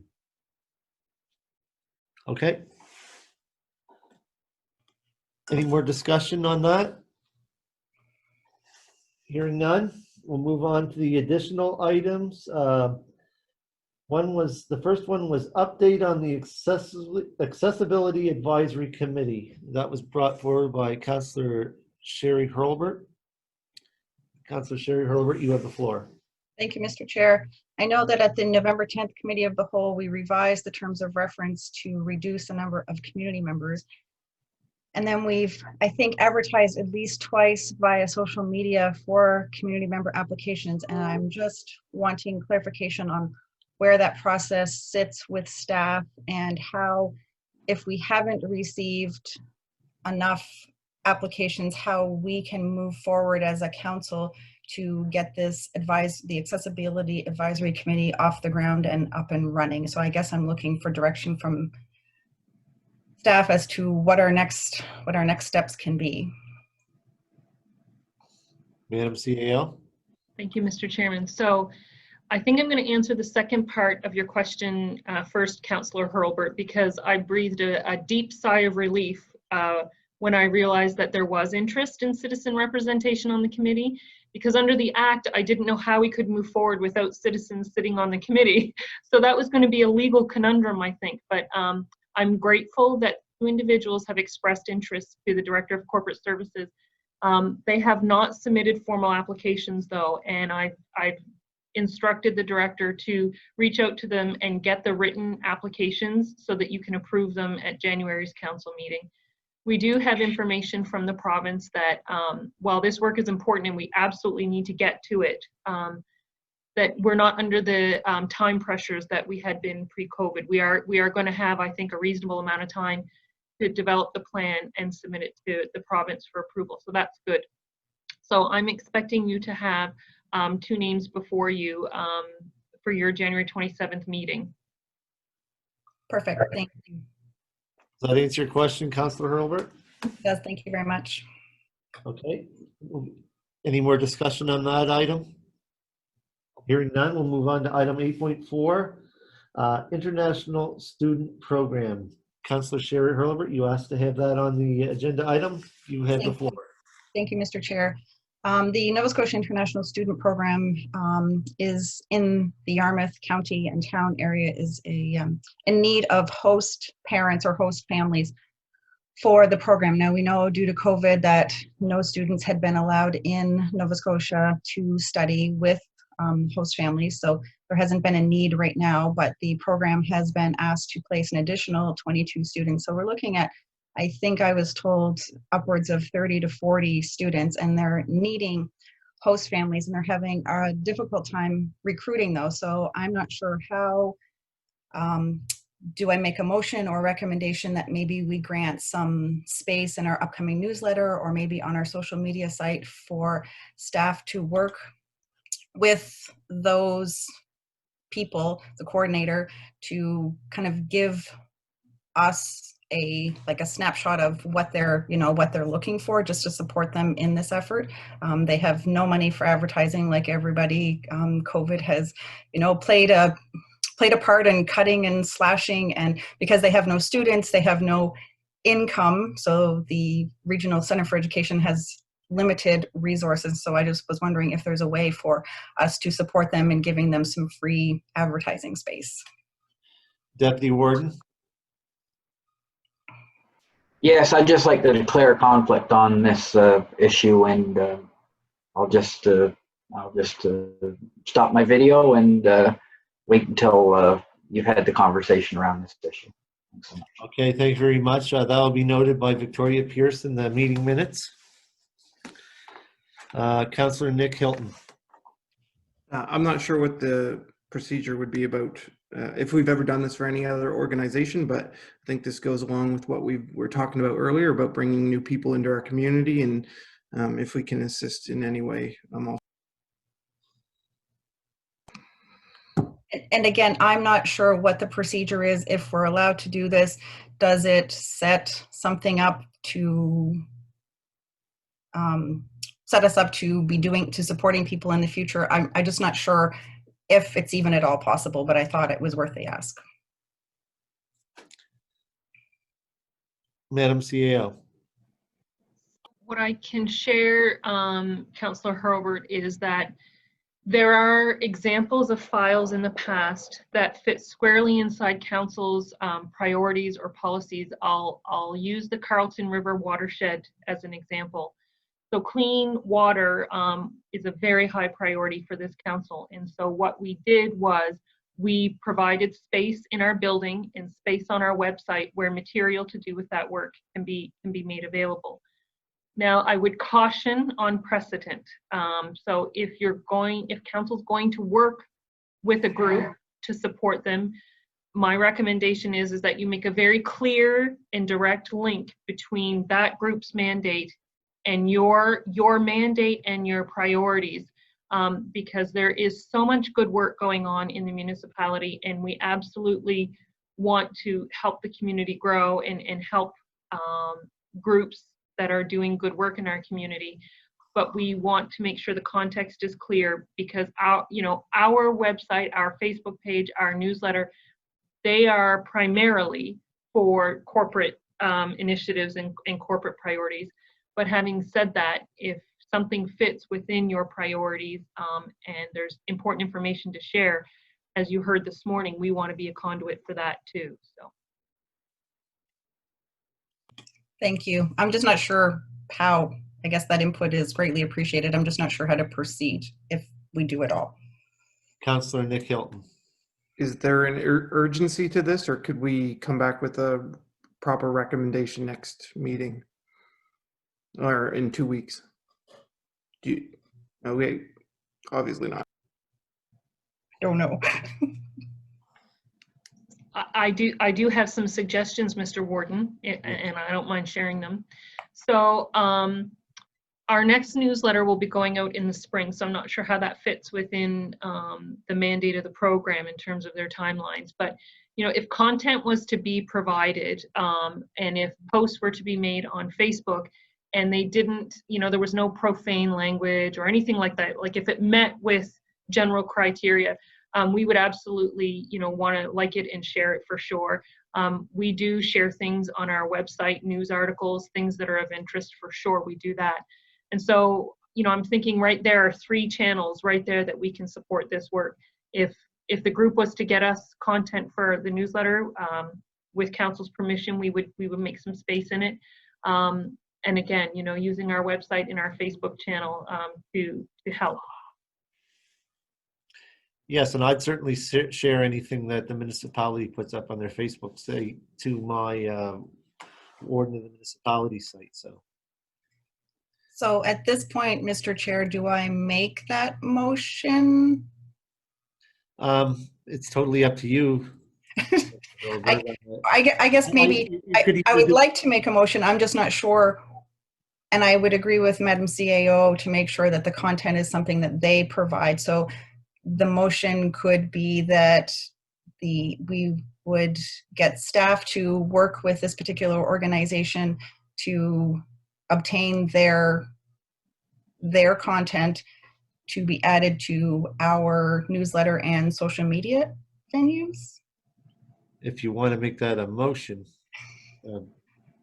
I don't know if I'd agree with the exact motion, but you can make that a motion to get the discussion on the floor. Okay.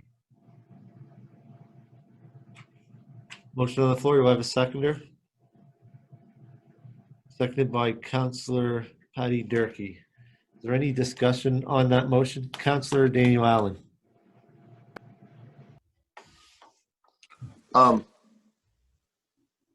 Yeah, I'm not sure. Yeah, Lauren, I'll get you afterwards. It's just about trying to give them some advertising. I guess I'm directing this to Councillor. It's really just about trying to give them some advertising space. Correct. So isn't it something we can just add to our spring newsletter and things? I'm a little worried about this starting to, I mean, who funds this to start with? Do you know, Sherry? The Nova Scotia International Student Program is funded by revenue received from students coming into our province from international studies. Right. So as the students start coming, right. So because there are no students coming, there is no it's my understanding that there's very little revenue coming into them to promote. But then the catch-22 is that we don't have any students, so there's no money. But the province and the local area is asking for an increase in host families and trying to get the word out that there is a need for host families, even though we're in a pandemic and there's no students currently here. Does that make sense? That's my understanding. Yeah. So really, we're just looking at adding it to a newsletter or things like that. Like, do we need to have motions to do that? We get emailed out every time we do a newsletter asking if there's anything we want to add to it. So to me, I would think we could get together with those and just throw a little soundbite out for them. Yeah. Thank you, Councillor Allen. I just didn't know what the process was. Did we need a motion? No.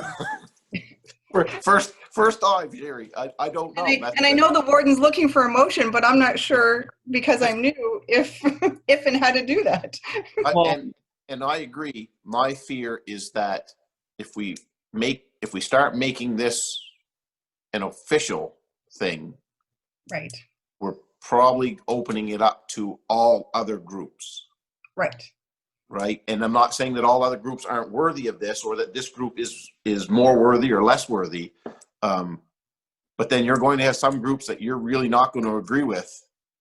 And if we open it up to this, are we opening it up to, as opposed to just, this needs to be done, can we add a soundbite when our spring, when our letters are going out and stuff? Yeah. Sorry, I'm not trying to confuse it. I'm trying to figure the best way to do this. If council so wishes, you can remove, if it's okay by the mover and seconder, to remove the motion from the floor after the discussion's over. Councillor Lauren Cushing. Yeah, again, I have to agree with Councillor Allen. I don't think a motion is needed here. It's just an information package that we can add to our newsletter and whatever else we can do in that form, sort of thing. Like, I don't think we need a motion. It's just a point of information to get out to the public. That's my opinion. Madam CAO, you had your hand up, I do believe. And just one follow-up question. So I'm not sure of the structure of the international student program. So forgive me, Councillor Hurlbert, but it would seem to me that if the province has set a benchmark for increasing the number of international students, that Communications Nova Scotia should be a partner in promoting host families to Nova Scotians to be part of that growth. I would agree, yes. So if the Yarmouth County leadership could push back onto the province a little bit as well, Yeah. then yeah.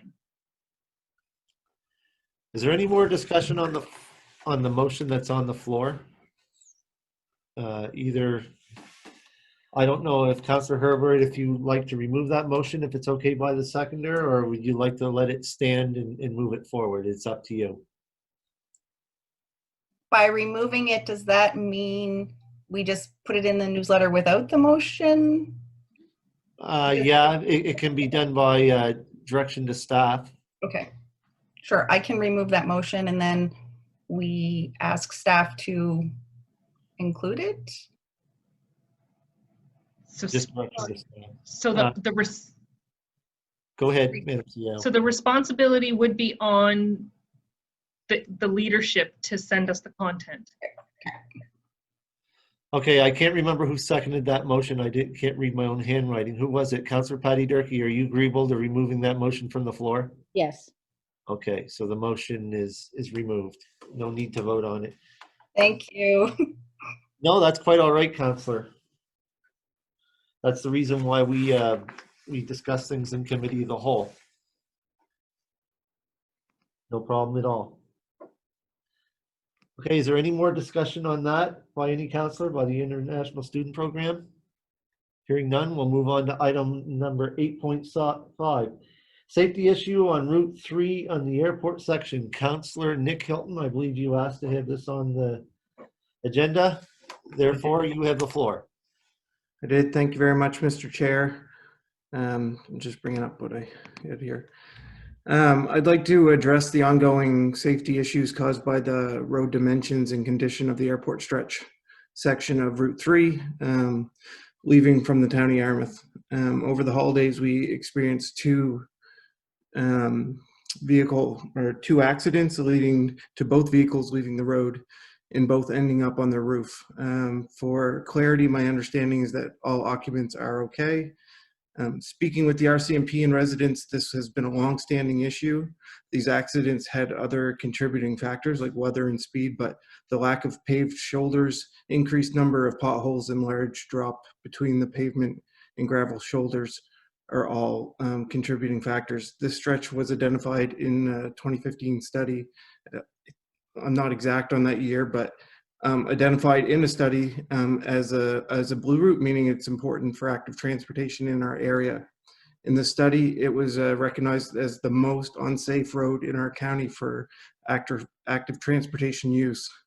This is seen on a daily basis by the number of people that travel this route. I'd like to make a motion to send a letter to the Minister of Transportation, copy to Zach, and maybe also copy, or actually I will copy the town as they're also included in this route, requesting that we restudy the section of road to see if with the increased infrastructure and issues around safety, it would qualify for any upgrades.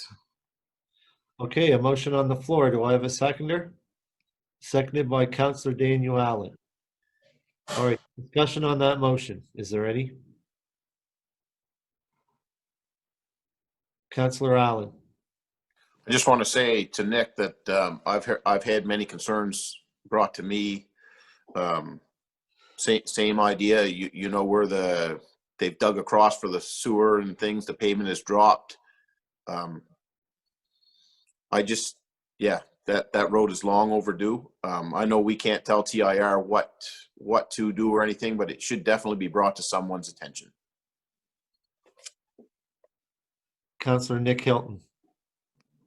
Thanks, Daniel. And this road leads to both our districts, and it's also to our fellow municipalities. It's an important route, and I'd be very excited to see some work done there as well. It may be at a future council meeting, bringing back the discussion around an active transportation trail between AFN, the town, and us, and also the province. I know our MLA Zach Churchill is interested in this project, so I'd be very interested to see where this could all go in the end. Thank you. Counselor Patty Durkee, then Counselor Lauren Cushing. Thank you, Mr. Chair, and thank you, Nick. Do we have a reschedule for Paula Flash, the Deputy Minister, to speak to us yet, or for us to speak to him? Not to my knowledge, Counselor. I'm just wondering if a Zoom meeting would be appropriate, so we just at least get something on the books that we have done something. Possibly we could reach out to him because he originally had made plans to come down to this area, but had to postpone for I can't remember the exact reason, but we could reach out to him to find out if he's planning on coming down or set up a Zoom meeting. That would be great. Thanks. Counselor Lauren Cushing. Well, thank you, Mr. Chair. Well, it's great to see that we've got, during my first term, I brought up the Blue Route situation, and we was able to get a representative from TIR down to tell us that we didn't qualify for a number of vehicles on Highway 304 to the lighthouse. So we do have a number of blue routes in our municipality, and it's about time that we started putting a little bit more pressure on it. So I certainly like to thank Nick for bringing it up again, and Patty, who had brought up about the speed signs earlier, which is a concern. Councillor Daniel Allen is well aware of the traffic down along the airport stretch, and also probably down to Yarmouth Bar to the lighthouse. So there is a great need for the province and TIR to understand how important these blue routes are if we're looking at active transportation and whatnot. And lastly, the blue route also includes Highway 1. And as you're aware, that we are looking at a Milo project up along that area that perhaps we could tap into when it comes time. But anyway, I'd like to thank my fellow councillors for supporting the idea of a blue route and speeding and whatnot. This is something I had brought up the first term, but it really just spun wheels. So hopefully now we'll get everybody on board and have TIR and the province pay attention to what we're asking. Thank you. Before I ask for the question on the motion, you all realize that this goes to regular council for ratification. So I think the motion should be made, and I should have asked at the beginning when the motion was made, Councillor Nick Hilton, that you move a motion to move this to regular council, but that's all right. As long as you understood. That's fine. We can amend it that way. No, I'm not asking for amendment. It's just the wording part of it, because I don't want to give anyone the impression that it's automatically done here in the committee of the whole. The committee of the whole is where the work is done, and then it's recommendations to regular council to move it forward. Thank you. Is there any more discussion on the motion on the floor? I do have one before I call for the question. Councillor Nick Hilton, you're absolutely right. That area has certainly, over the past 5 years, expanded dramatically. We've had upgrades to existing businesses like Bruce Honda. We've had other businesses expand their Coyote Tractor. We've had a new business go up there, the Katy First Nations hotel. That area is getting busier and busier all the time, and there's been no upkeep to that. So absolutely, and I'm glad to see that you've included that it's also been noted as a blue route in the province. So I'm very glad to see that. There's also, if I do remember correctly, an accident there a couple of years ago involving one of the Department of Transportation and Infrastructure Renewals plow trucks. If I remember correctly. Someone passed away in that accident, if I'm not mistaken. I can't remember about that, but yeah. So that's been an issue for quite a few years. All right, any more discussion on the motion? Hearing none. All those in favor of moving this to regular council signify by saying aye.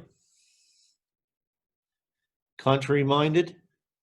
Motion carried unanimously. Thank you. That ends our new business. Next item on the agenda is in camera, so I'd entertain a motion to go into camera. moved by Counselor Daniel Allen to a seconder, seconded by Counselor Lauren Cushing. All those in favor of moving to in camera all signify by saying aye. Aye. Aye. Aye. Contrary minded? Motion carried unanimously. All right, everyone, we'll wait for the live Facebook feed to finish and the recording to start. There's only going to be one agenda item. Before I call for that one agenda item, I'm going to need a motion to waive the 72-hour notice. Should there actually be 2 agenda items? Or do we make it all? No, I think it's just one, because if we say what the terms are, the deputy warden's on it anyway. Okay, yeah, so you know where I was going, Trevor. I was wondering if we had to. Yeah, I know where, yeah. Agree to Yeah. restructure. We talked about 2, but then decided on 1 because that forces the issue anyway. Okay, yeah, sounds good, Trevor.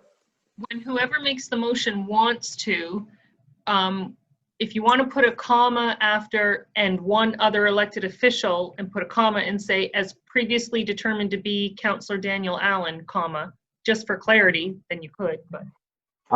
I'll make the motion. I'll do that. Yeah. Okay, so remember, I'm going to call the committee of the whole meeting back to order. Then I'm going to ask if there's any in-camera recommendations, and if not, I'm going to entertain a motion to adjourn, and then right afterwards, I'll call a regular council meeting. Is everyone clear on the process here? Yep. I don't know if I'm clear, but as long as someone understands what I'm saying. All right, I'd like to call this meeting back to order. Welcome, everyone. We just finished our in-camera session. Is there any in-camera recommendations that come from that meeting? No. If not, I'd entertain a motion to adjourn the committee of the whole. I'll make that motion. Moved by Counselor Daniel Allen. Do I have a seconder? Seconded by Counselor Lauren Cushing. Motion on the floor to adjourn the regular committee of the whole meeting on January 13th, 2021. All those in favor signify by saying aye. Aye. All right. Contrary minded? Motion carried unanimously. Thank you very much, Council. It's been a long day. Welcome, everyone. I'd like to call a regular council meeting to order. We have one agenda item.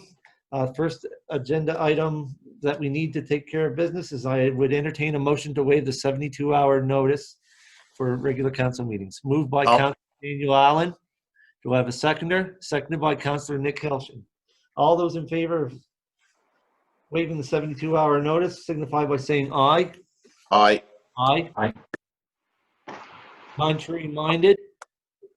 Motion carried unanimously. Thank you, Council. We have one agenda item on the agenda, and that is in regards to the Mariner Center Expansion Committee structure. What is the wishes of Council? Right.